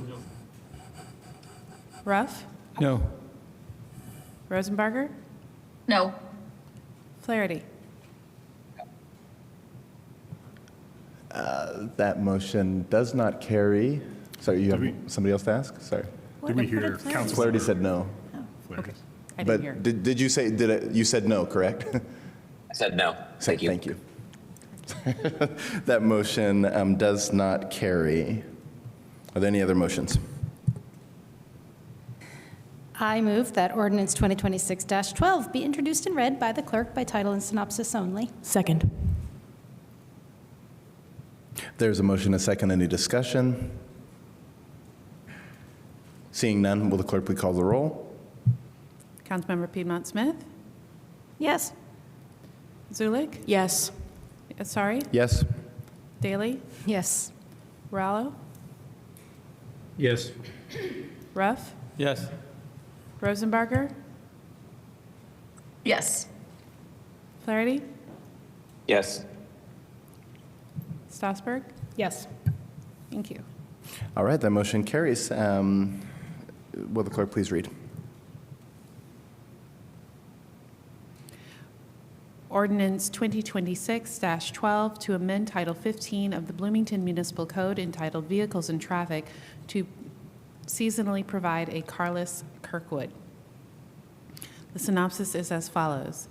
This ordinance seeks to codify streets and alleys in Bloomington that disallow vehicular traffic. Specifically, this ordinance codifies the seasonal carless schedule of specific blocks of Kirkwood Avenue. With this ordinance, businesses and residents can expect a permanent seasonal carless Kirkwood, allowing businesses the predictability to invest in outdoor infrastructure for guests. The city administration has provided valuable operational feedback in its 2026 memorandum, identifying important challenges regarding infrastructure, sanitation, public safety, and accessibility that naturally arise as temporary programs transition toward permanent city fixtures.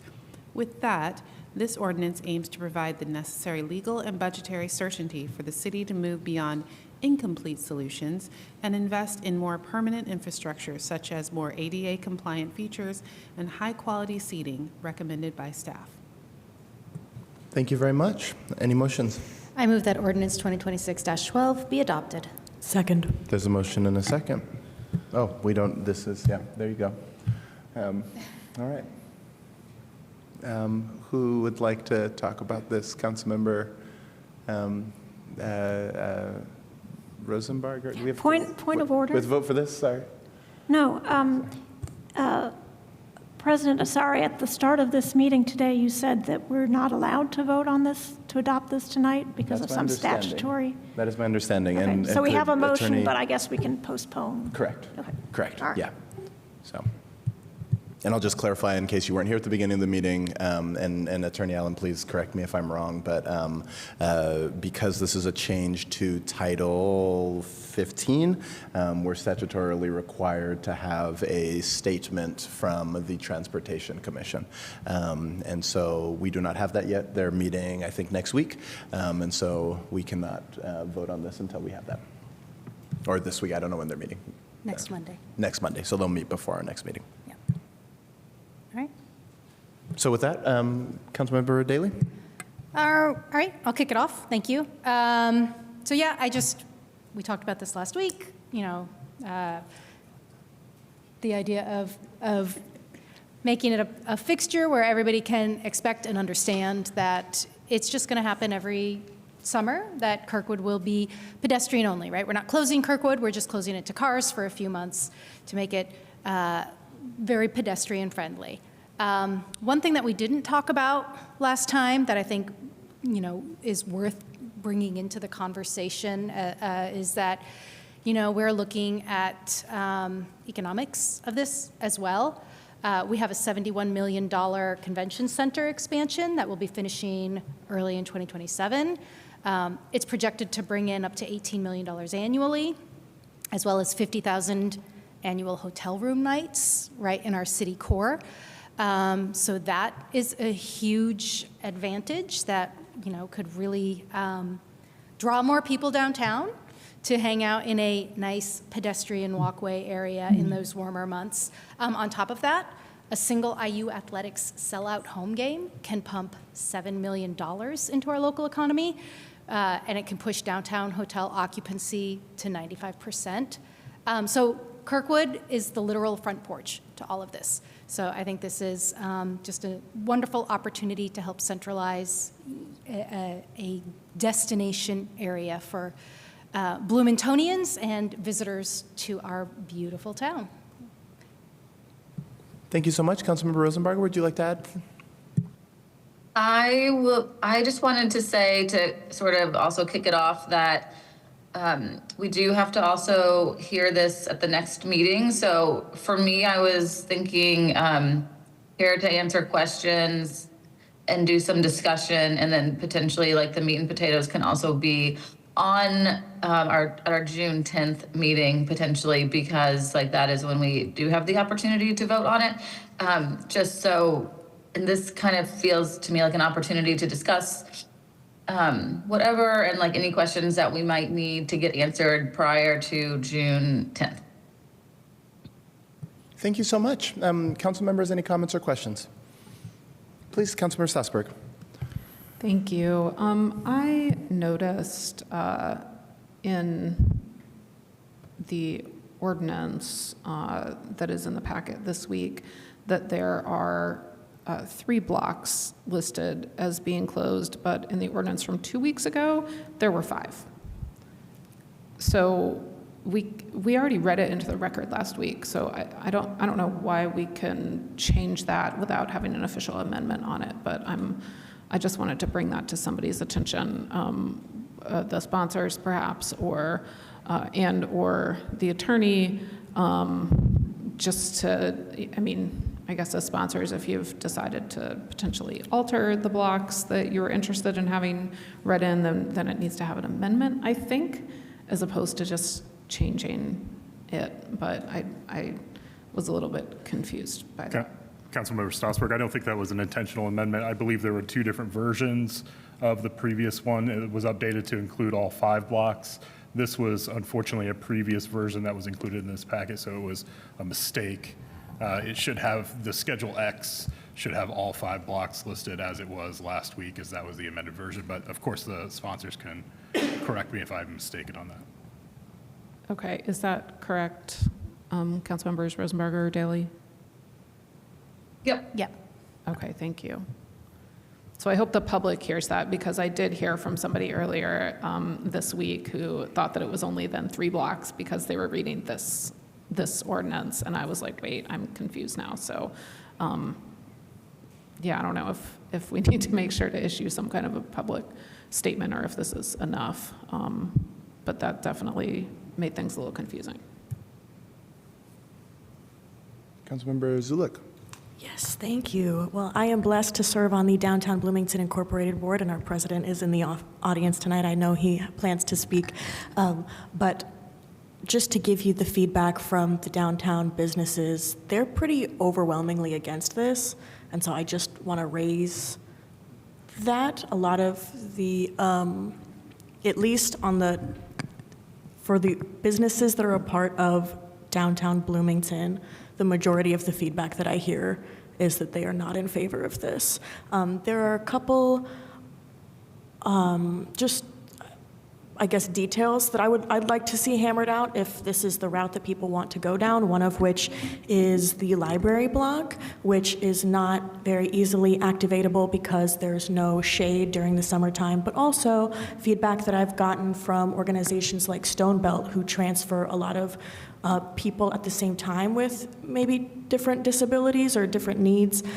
They can't use the library when Kirkwood is shut down because their buses can't get into the north-facing parking lot.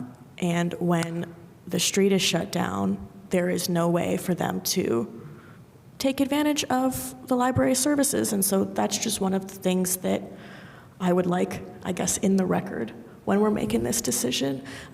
The other thing is, when we think about pedestrianizing Kirkwood, I would like to see that happen, but I also know how much money needs to be invested in Kirkwood to make it the beautiful pedestrian street that we'd all like to see it.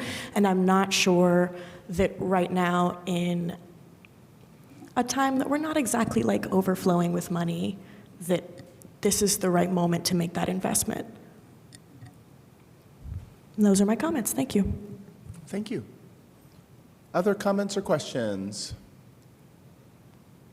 Seeing none, Councilmember Flady, go ahead, sorry.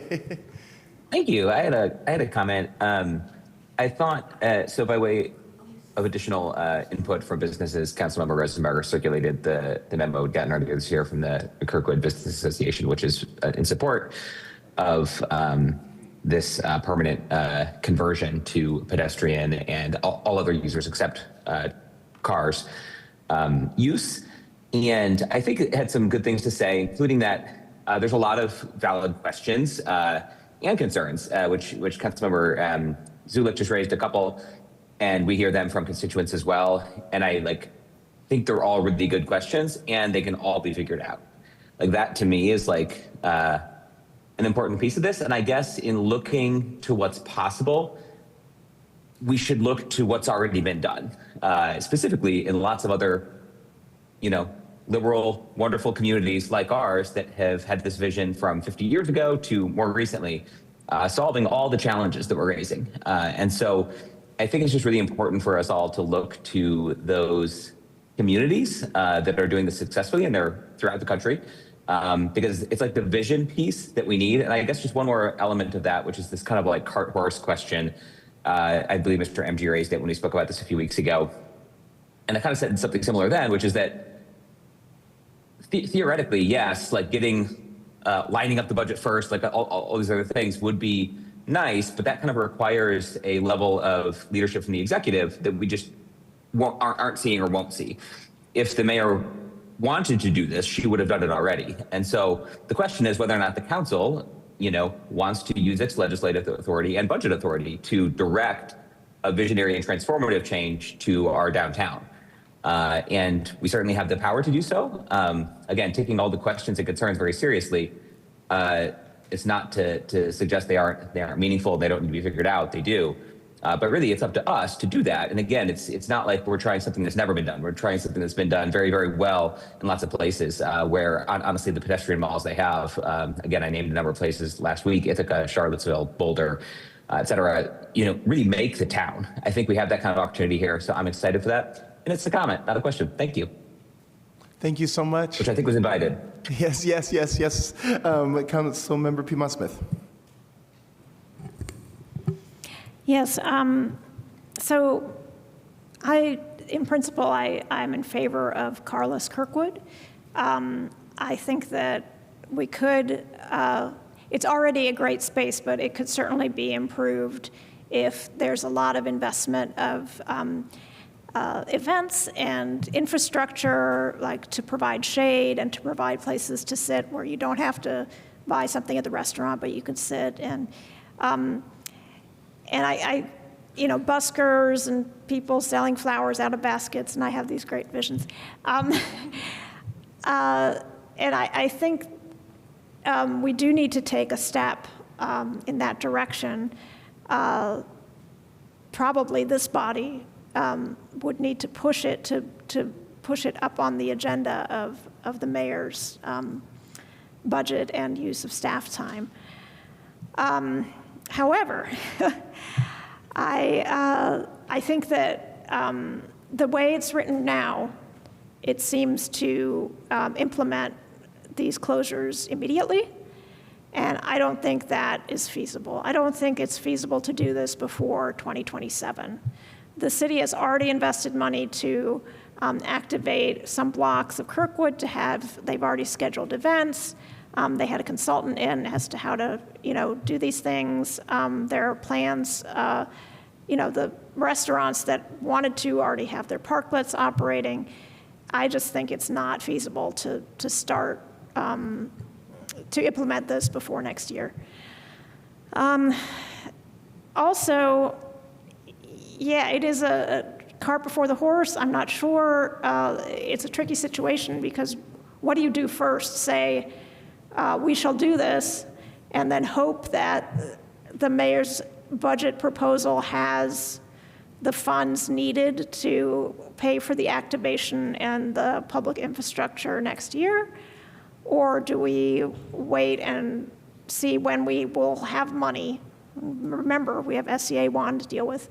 When we will have money to spend on the staff and infrastructure to activate the space, and only then put this in Title 15, which is permanent.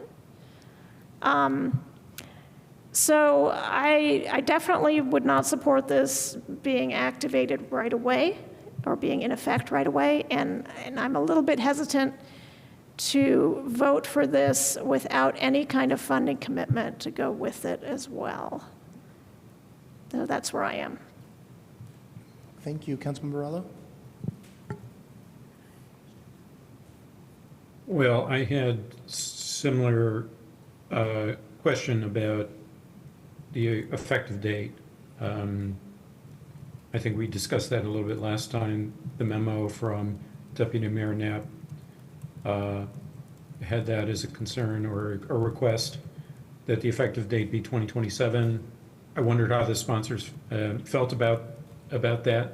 Were you intending it for the remainder of the summer, or is this, acceptable for a later date? Would you like to take that, Councilmember Daley or Councilmember Rosenbacher? I know I would love to see it open. It was supposed to be open this year. I am flexible on talking about not doing it this year. I know Councilmember Rosenbarger really had strong feelings wanting to get it open this year. I'm more agnostic on that myself. Councilmember Rosenbarger, did you want to weigh in on that? Yeah, first I would say we did anticipate an amendment for a different start date, and that's why the ordinance, I think unless they say it, they are effective immediately, but so we did anticipate setting a start date with all of you. So I think that would happen next week. With some of the downtown businesses, I floated an August 1 start date to have the summer to sort of re-prepare, recalibrate. I think I took a look at the activations that the consultant did with ESD, and those can happen in a street as opposed to just on a sidewalk. So I think, they're not wasted. They can still get used.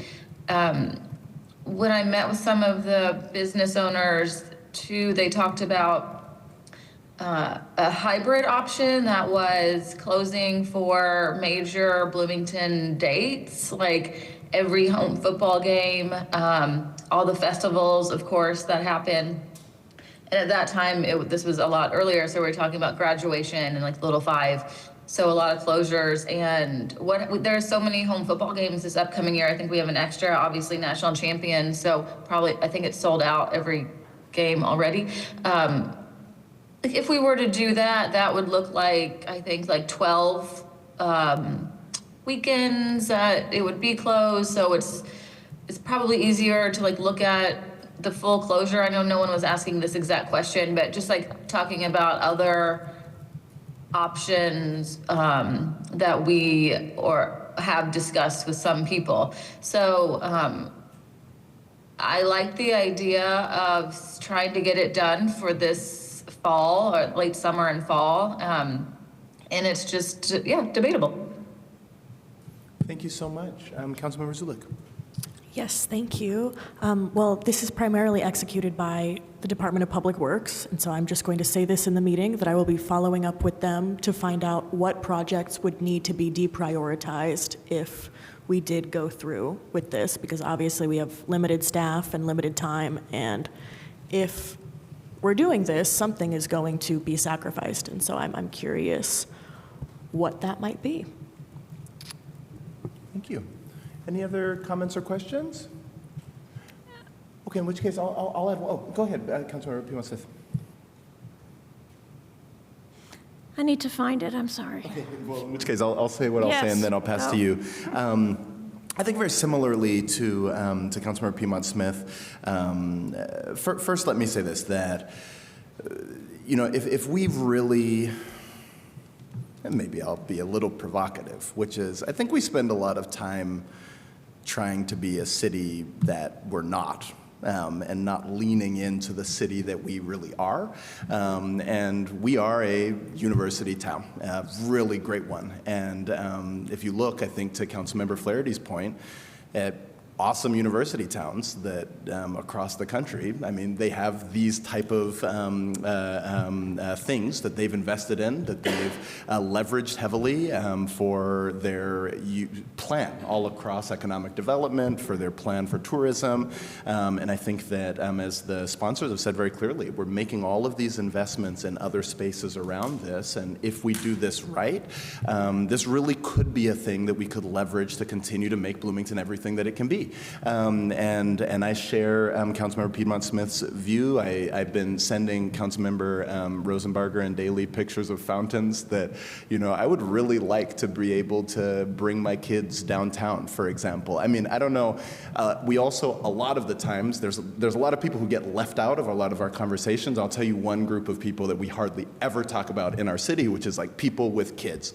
And this city sucks to have small kids in because there's nowhere to go with them, right? And you go, oh, there's all these parks, and like none of them have any fences. So it's like there's no place for us to just go and be with our kids that isn't a full-time job. And I would love to be able to go downtown after we go out to eat and just like stay downtown. I love the fact that if we had more, Jacob students performing downtown. I would love the fact that we had more places for public art and so on and so forth. I really think that this is a great opportunity to connect city with university. There's just so many reasons why I think we should do this, but we have to do it right. And so, I think that the way that we did it in the past, sort of resulted in it often being empty and it being under-leveraged and it being under-taken care of. And so my feeling is much like Councilmember Piedmont Smith's, that I think that we set a really good target. We say, we want this will be closed permanently in 2027, and then that way all of the things that are about to happen, these corridor studies, the engagement of consultants, the thinking about activation are all happening knowing that it's going to be closed, rather than sort of trying to catch up to the fact that it's already closed. And then the other thing, though, that I will say just to maybe balance out these comments is that, we are the budgetary branch of our government, and if we as a body really want to prioritize that being done, then, we could push for that to be in the budget. I think, though, the rub, again, is not only SEA1, but, what we're not talking about is where this fits in amongst all of our other priorities. And when we thought about, our list of priorities for this year's budget, economic development has sort of emerged as one of them, and I just think that it'll be really good for us to have a very solid idea about where we're wanting to put, our weight. If that's something that we say, hey, this is what we as a council really want, I think that we should push for that, but we're going to have to do that in some type of unified fashion, because I think that a big failure state would be that you close the road and it basically just turns into a sort of under-leveraged ghost town in the center of town. So, Councilmember Piedmont Smith, did I give you enough time to find your comment? I'll pass to you. Thank you. And then we'll go to public comment.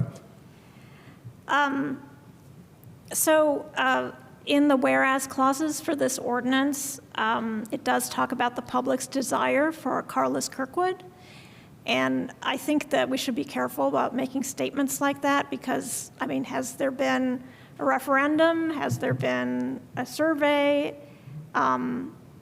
Which public are we talking about? I don't think anybody here can say a majority of the public in Bloomington wants cars not to go on Kirkwood. I don't think anybody has the data to say that, so we just need to be careful when we make broad statements of that sort. The other thing I wanted to mention is, and Councilmember Zulik might not like this, but I represent District 1, and we have and I said that about Councilmember Zulik because she represents the Kirkwood Corridor District, but I mean, South Walnut Street is in my district, and it's much more bleak than Kirkwood. I mean, nobody wants to walk there. Kirkwood is already pretty good. I mean, yeah, it can be better. And I'm not saying, and I think that, as I said at the outset, I think this is a good idea. Let's work towards it. But there are other corridors in Bloomington that are awful. I wouldn't want to walk on South Walnut. I wouldn't want to bike on South Walnut. It's 5 lanes of asphalt, no separation between the sidewalk and the street, very little shade. So if we're going to prioritize where to spend money, there might be other parts of the city that have a greater need for improvement. Thank you so much, Councilmember Zulik, and then we are going to go to public comment after this comment. Yes. I'll just second everything that Councilmember Piedmont Smith said, and the feedback that I have gotten from staff at Public Works is very similar, and that in that we invest a lot of money in Kirkwood, and there are a lot of other streets that need some TLC too. So, and Councilmember Piedmont Smith, I would love to go into your district and invest in South Walnut. Bravo. Okay, we'll go now to public comment. Same rules as always, so I won't recite them. Please take it away. And people, I will just say one comment. I know there's lots of city staff here. We actually should have given you some time, so don't feel like you need to use public comment. If you'd like to say something, you can also. I'll be really quick. Go ahead.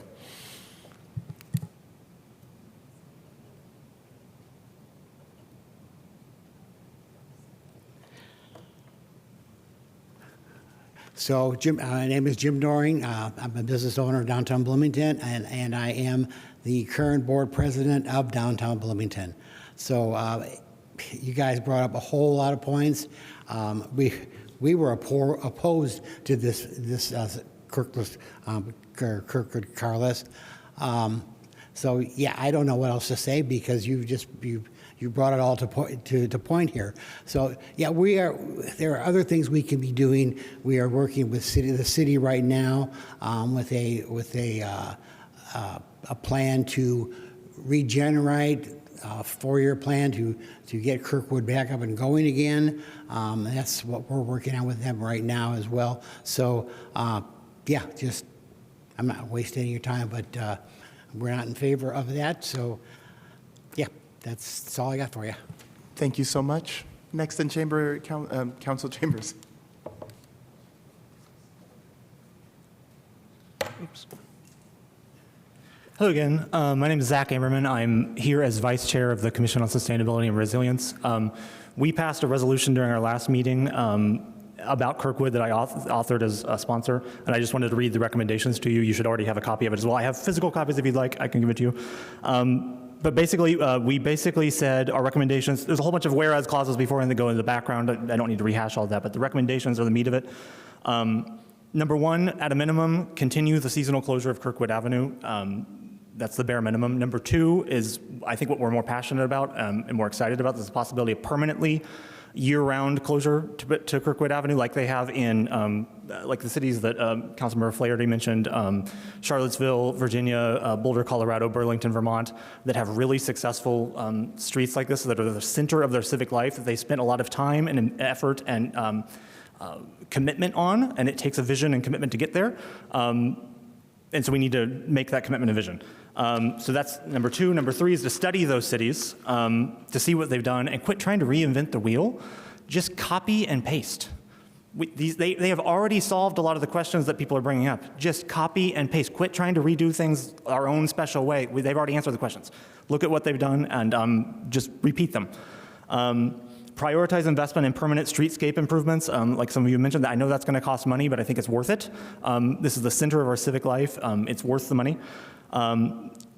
Next, move administration of the Kirkwood pedestrian program from the Department of Economic and Sustainable Development to the Department of Planning and Transportation, which is better equipped to handle questions of public space and sustainable transportation. And that follows directly into the next one, which is reframe the program from one of outdoor dining and economic development exclusively, which I think was a mistake to frame it that way from the beginning, instead to one of public space and sustainable transportation, which is what it is about. It's not about economic development, although that's important. That's not what it's about. It's about sustainable transportation and public space. The next one is already in this resolution, but it's repealing the ability of the city administration to unilaterally end the program. The council should have to have a say. And finally, cease framing the Kirkwood program in terms of parking revenue versus dining permit revenue, which was one of the city examples. And I calculated, we're talking 0.0004% of the city's 2025 budget that they were talking about. There was a difference between the parking revenue lost versus the dining permit revenue gained. We're talking pennies. It's nothing. It's silly. And finally, ending with a statement of values, which I'm just going to read verbatim and then I'll end. The Commission affirms that sustainable cities prioritize people over cars, especially in their most central public spaces, and that Bloomington's identity as a walkable, bikeable community should be reflected in the design of its most prominent and iconic pedestrian corridor. Thank you. Thank you so much. Next in chambers, and then we'll go online. I don't know where the pen is.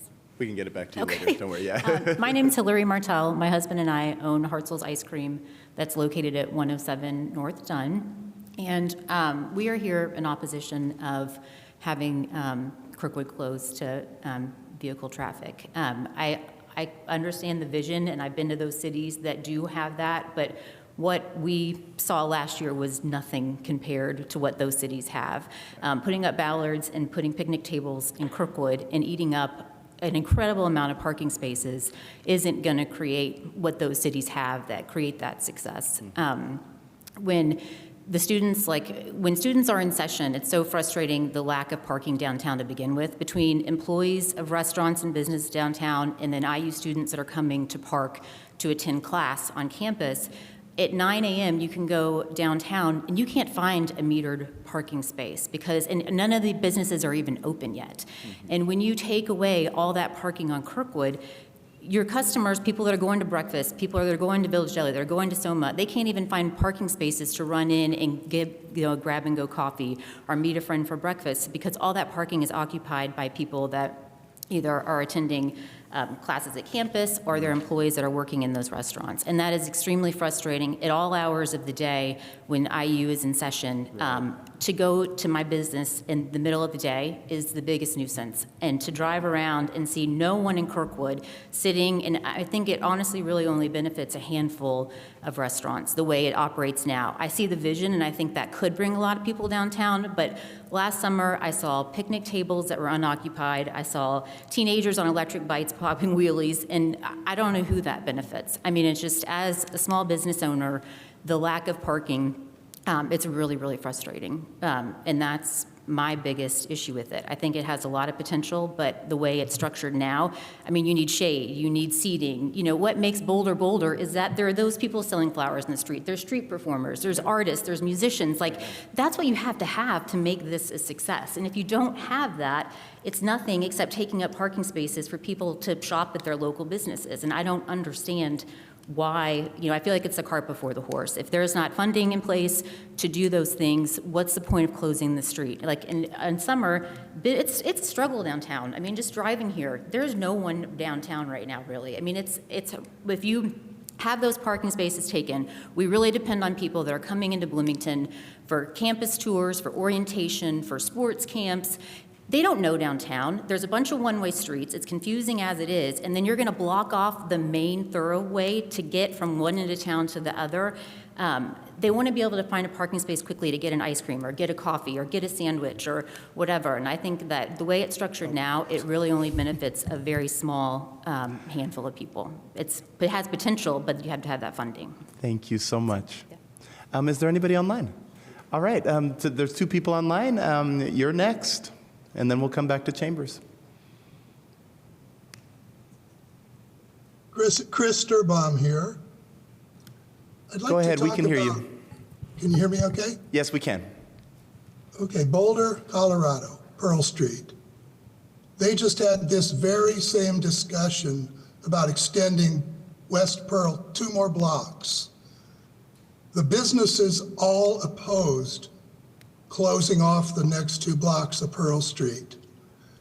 And the original designers the geniuses who started this in 1977 also opposed closing another 2 blocks of Pearl.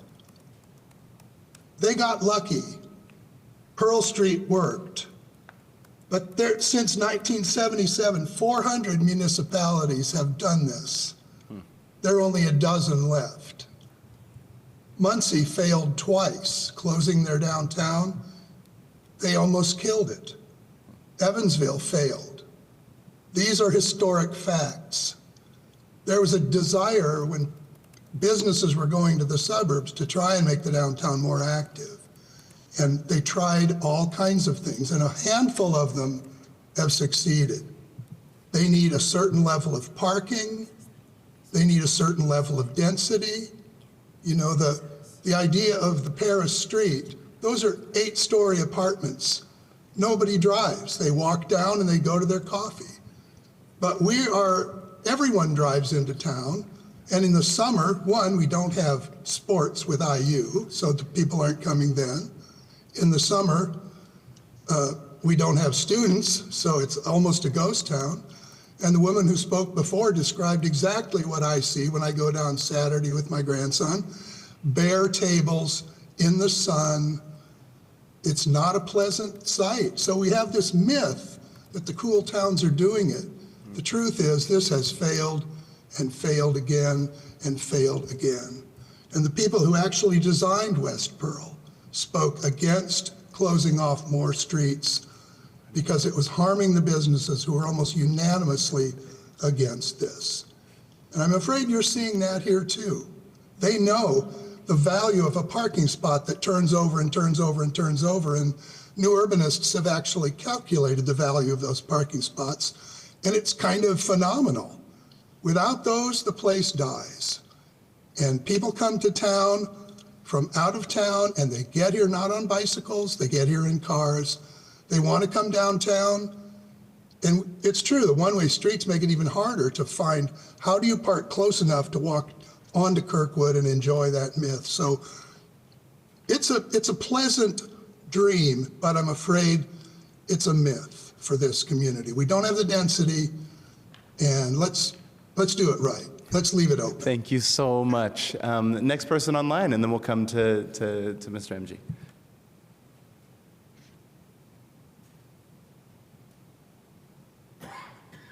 Am I up already? Hello? Okay. I thought I was third. Paul Rousseau.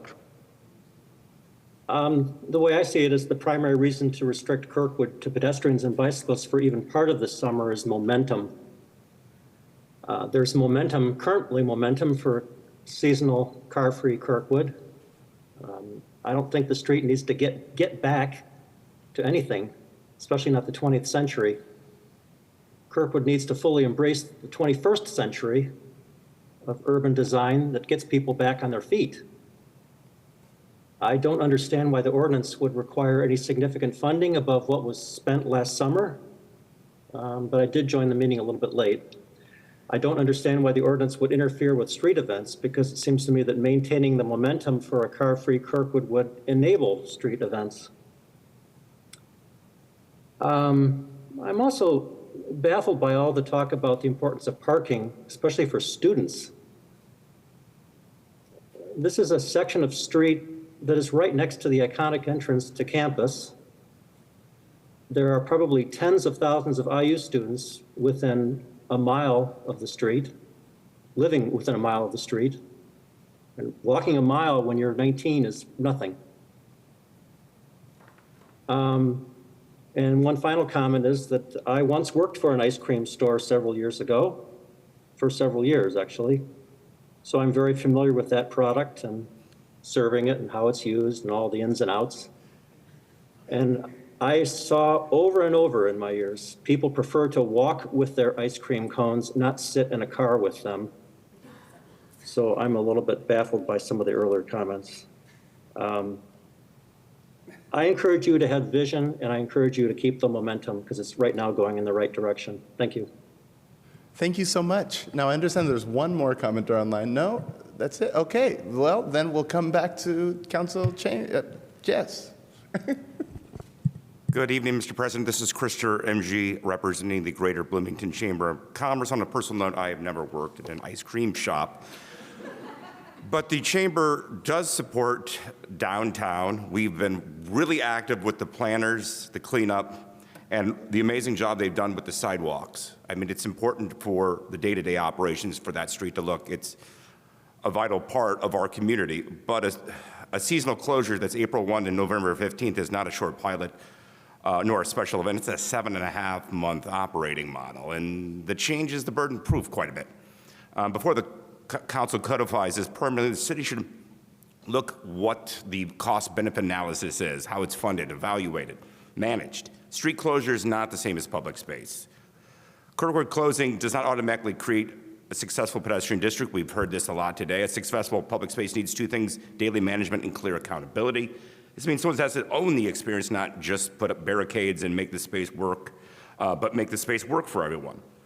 Without that structure, this risks becoming what it has last summer, which is under-management street closure rather than a downtown asset. It became a pedestrian asphalt desert, as we've heard very well from two business owners. And this is just adding another public space when existing assets need attention. I think Councilmember Piedmont Smith brought that up. Bloomington already has a large public space system, a lot of great parks. Many of those need serious investment. Bryan Park Pool requires major renovations. Frank Southern Ice Arena might be on its last winter. Winslow Sports Park needs basic upgrades. These are not side issue, but core quality of life for a lot of people. Before creating long-term space to maintain, the city should ask whether it's fully caring for its public assets its own. And if you've toured the restrooms at Winslow Sports Park, you would know it is not. It's been mentioned as well by Councilmember Piedmont Smith. Kirkwood's kind of working. It's one of Bloomington's most recognizable and successful streets, and it's improved over the last few years. That doesn't mean we should ignore it, but it does mean that we need to look at where we need our resources are best met. Other corridors, North College, Walnut, near the Stadium District, have greater redevelopment potential and stronger case for public attention. The city should prioritize investments where public action can unlock private invested long-term economic growth. And we support practical downtown measures like maybe, like Downtown Bloomington Inc.'s proposed a free parking after 4 o'clock during July.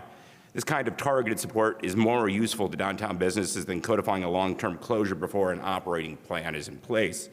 The Chamber is not asking the city to abandon Kirkwood, no, but we ask the city to sequence this correctly. Bring forward a measured funding, a plan, identify how this is going to work. Until then, we should not codify this. Thank you for your time. Thank you so much. Is there anybody else in chambers who would like to make comment? Anyone else online? Would Hartzell's like to do a rebuttal on? Oh no, I'm joking. Okay, so I'm joking. Nobody else online. We'll come back to council. I saw Councilmember Rallo had his hand up.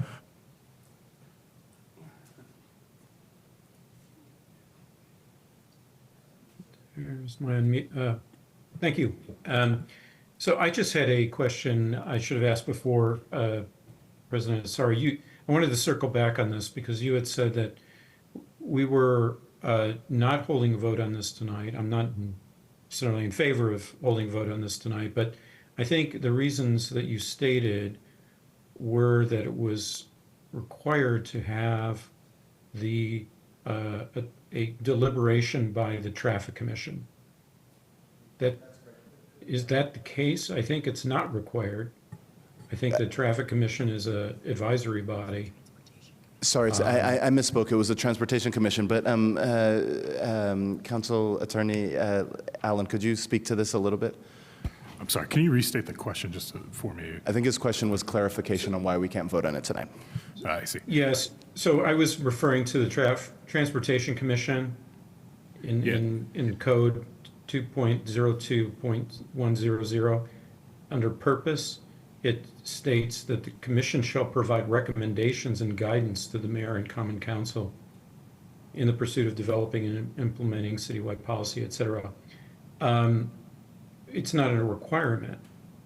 Yeah, so under Bloomington Municipal Code 2.02.100 subsection D2, it does provide that the commission shall essentially review all Transportation projects, proposed changes to Title 15, vehicles and traffic, relevant proposed changes to Title 12, et cetera, to make sure that those are consistent with the comprehensive plan and other city-adopted plans, to make sure they're consistent with best practices, that they're consistent with advancing sustainable transportation system and equitable access to all transportation facility users while prioritizing non-automotive modes, and has adequately conducted public engagement and considered community-centric design tied to targeted outcomes.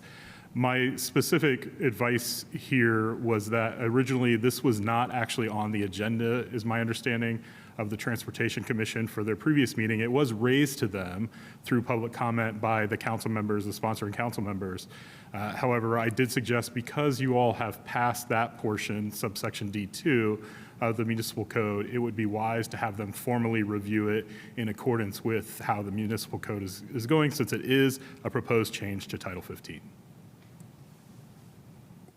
I don't have a trouble in receiving the recommendation before proceeding, but I'm not sure I follow that this is a requirement.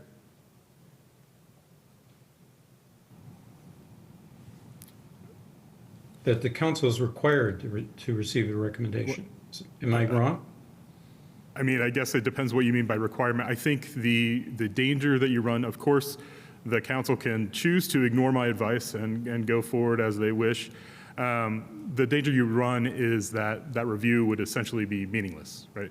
Because you essentially would pass a rule already, and then the review happens after the fact, which doesn't allow for instance, if the Transportation Commission did recommend further public engagement, then it wouldn't allow for further public engagement because the rule's already adopted and we've moved on. That's why I was just trying to give effect to all of the language and to the council's prior language. Now, let me just clarify really quickly. I don't mean to be overly verbose, but if the council wanted to make an amendment to this legislation to, say, suspend the requirement under Bloomington Municipal Code, then you could also do that. Thank you so much. Councilmember Flaherty, then Councilmember Zulik. Could I just follow up? So, okay, yeah, go ahead, Councilmember Morello, and then we'll go to Councilmember Flaherty. Yeah, just to say, I think, I don't have the Environmental Commission purpose enabling language in front of me, but I think that it also states that it develops recommendations for the Plan Commission. Would it be true that the Plan Commission should always wait on a matter before, to allow the Environmental Commission to come to a conclusion about, Yeah, and I'm happy to review that particular part of code, council member, and give you advice on that as well. I think in this case, for certain, this code, anytime there's going to be a proposed change to Title 12, Title 15, or a transportation project, it should be reviewed by the Transportation Commission. Okay, thank you. I appreciate it. Thank you so much, Councilmember Flaherty. Yeah, just a question for the sponsors.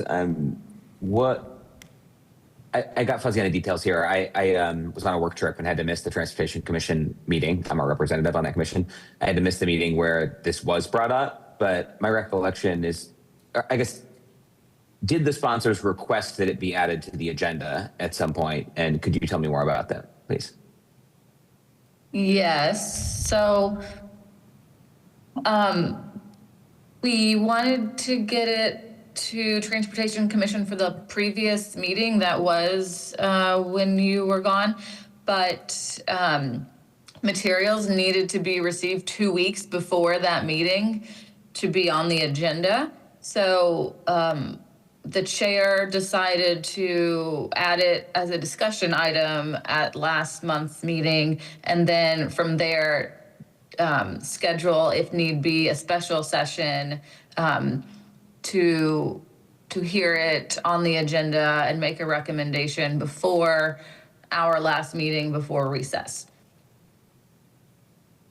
Got it. And the 2-week timeline, was that a staff request? Is it in the commission's bylaws? Do you know? I could look into it, but I think it's in the bylaws. Okay. Thank you. That's helpful. Thank you. I'll go to Councilmember Zulik, and then Councilmember Rosenberg. Do you have a further point beyond that, because you had your hand up?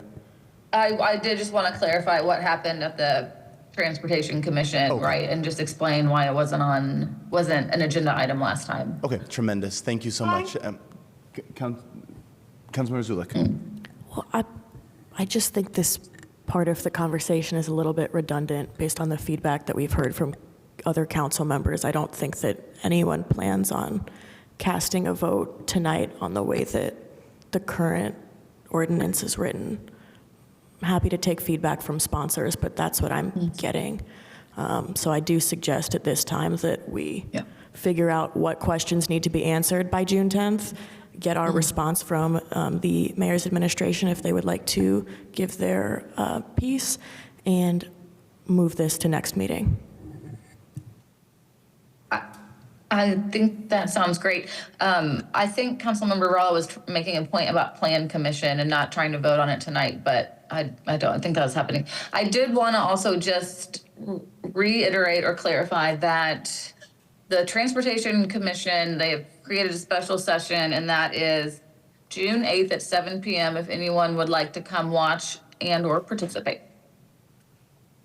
Thank you very much. Are there any motions?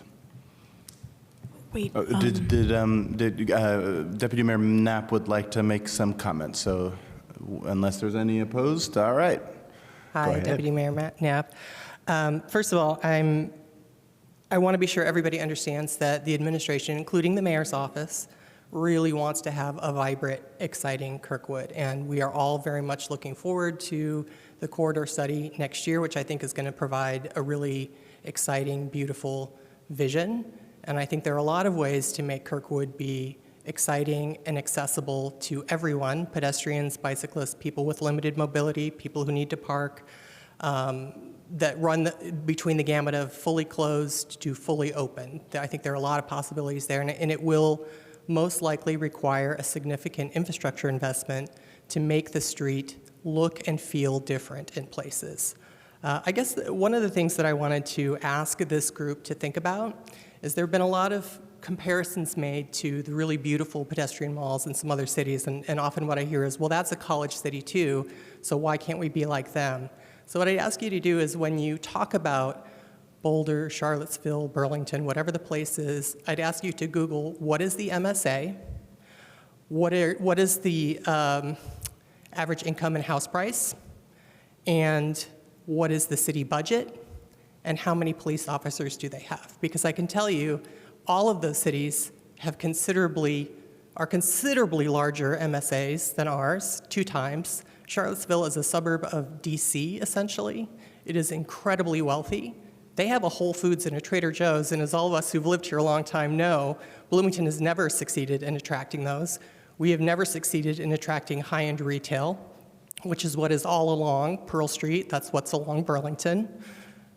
Boulder's budget is 3 times the size of ours. Charlotte has $100 million more a year to spend.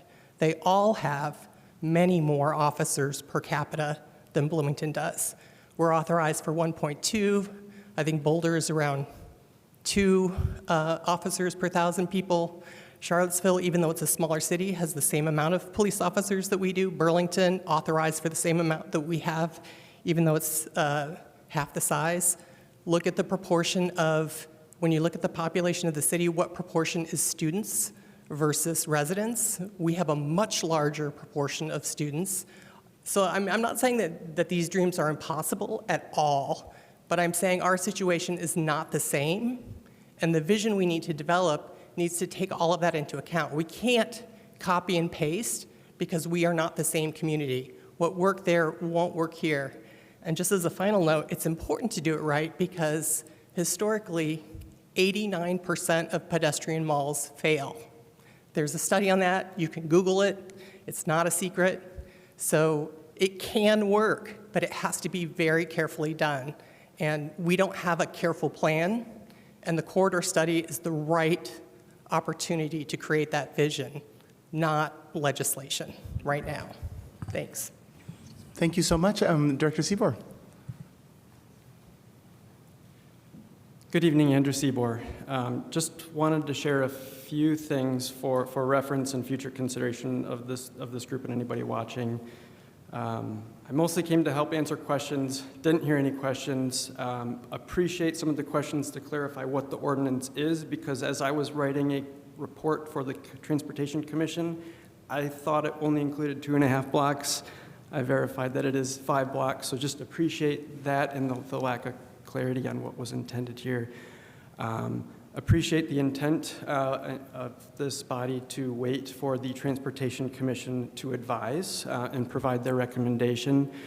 I hope that this body listens to that body. I don't know how they will act. I don't know what they will say. I think they may already have an impression of how some of you may feel about it, but hope that they just, everybody comes to this with an open and curious mind.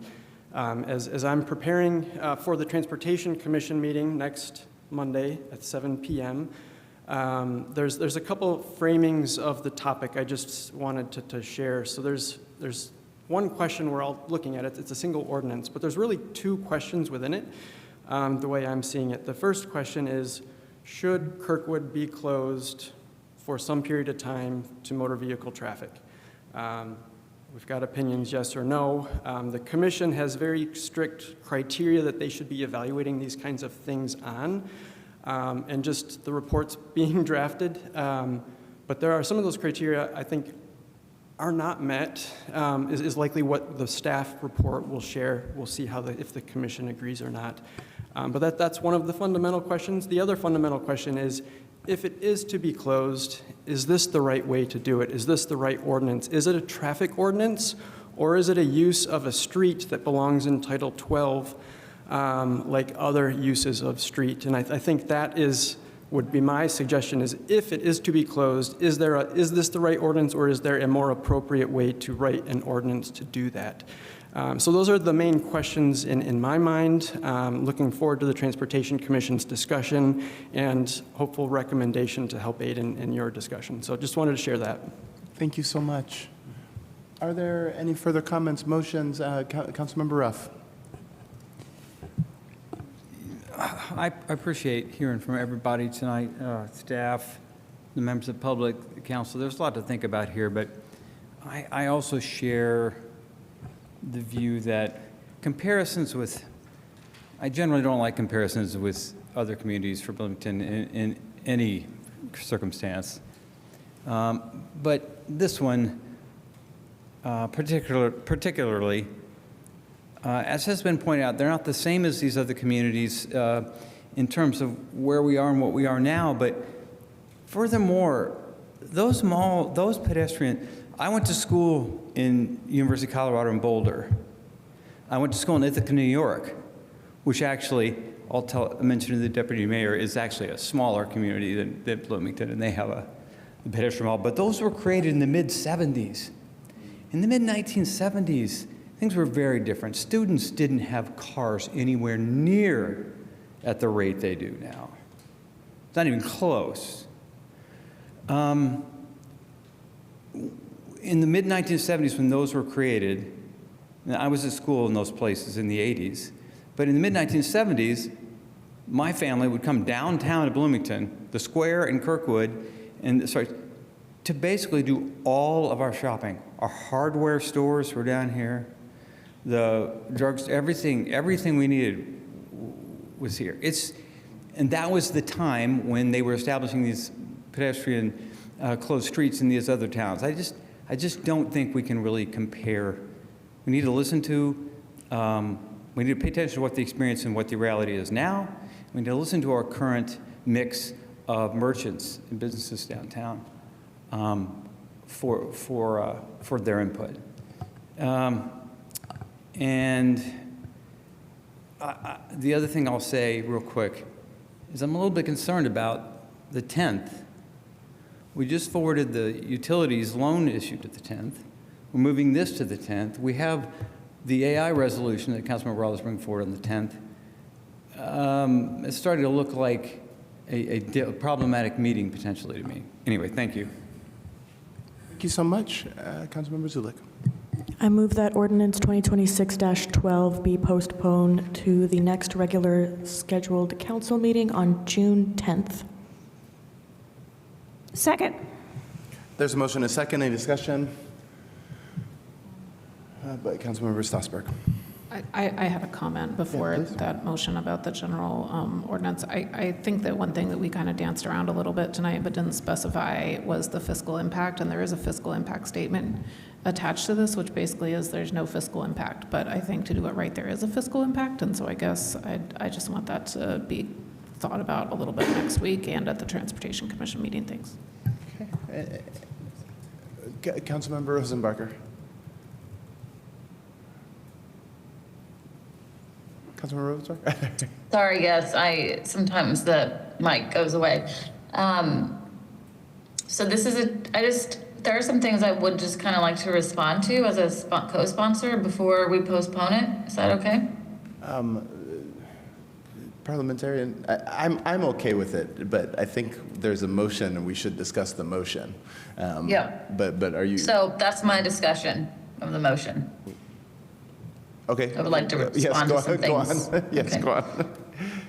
Well, that's, do I keep Just do it. going? Just do or it. Go, yes, go for it. Go for it. Go for it. Okay.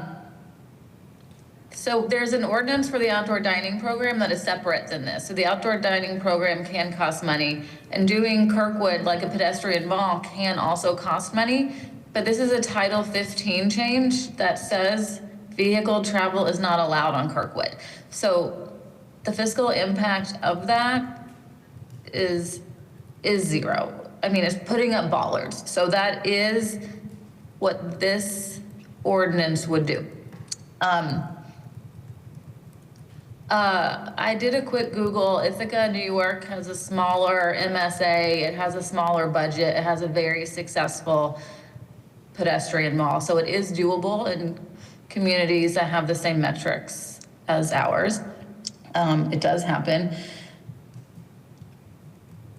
I was going to respond more to the administration's memo, but I can just do it next time. I had a conversation today with Council Attorney Allen about whether or not this should be in Title 12 or Title 15. It should be in Title 15 because this is about streets. We are the legislative body. We have the authority to do that. Doesn't need to go before Board of Public Works. Another point in there was that would council have to approve every street closure for construction projects or anything like that? The administration called it a street closure multiple times. We are not closing a street. We are attempting to restrict vehicle traffic. So the Board of Public Works would still be responsible for closing streets to everyone, restricting 100% of access except for the person or the people or the company working on something like a construction project where they're putting up fences and they're blocking access. So I just want to say, if you have read the memo or if you haven't, those things are different. I guess that's most of my notes for right now. Thank you so much. Any other comments? Okay, there's a motion on the table. Will the, did I miss hands online, or was that just motion? Okay, good. Will the clerk please call the roll? Councilmember Zulick? Yes. Asari? Yes. Daly? Yes. Rallo? Yes. Ruff? No. Rosenbarger? Yes. Flaherty? Yes. Stossberg? Yes. Piedmont Smith? Yes. Thank you. Thank you. That motion carries. We'll now move on to the last period of public comment for things that were not on the agenda. Would anybody like to make a public comment? Seeing none, is there anyone online? Fantastic. There's almost still sunshine. In terms of notes on council schedule, just a quick one with clerk And just for everybody's awareness, there's a couple of things sort of floating. We do need to probably schedule a hiring committee before we break next week. So I'll send around a survey for that tonight. And then there's, as you all saw, some of you still haven't responded about possible availability for a joint session with county council. There's some other dynamics there, but if you have not yet responded with your availability, if you could just let me know, that would be fantastic. All right, any other things for council schedule? Councilmember Strasburg. I'll go ahead and announce, even though it's kind of a week early, that the next fiscal committee meeting is the 12th of June, which is not 2 days from now, but the Friday after that. And one of the reasons why I'm announcing it now is the last fiscal committee meeting before summer recess. And we are going to have Adam Waste and Sanitation presentation about sanitation rates. Excellent. And so that might be of interest to the public, also may be of interest to other council members. And so that's something that you can check out the packet. He's going to just kind of be floating some possibilities that they've considered. If you recall, we had to transfer about $1.5 million of general fund money to make sanitation solvent this year. Excellent. Thanks. Anyone else? Comments for schedule? Going once, going twice. We sit adjourned. Thank you very much.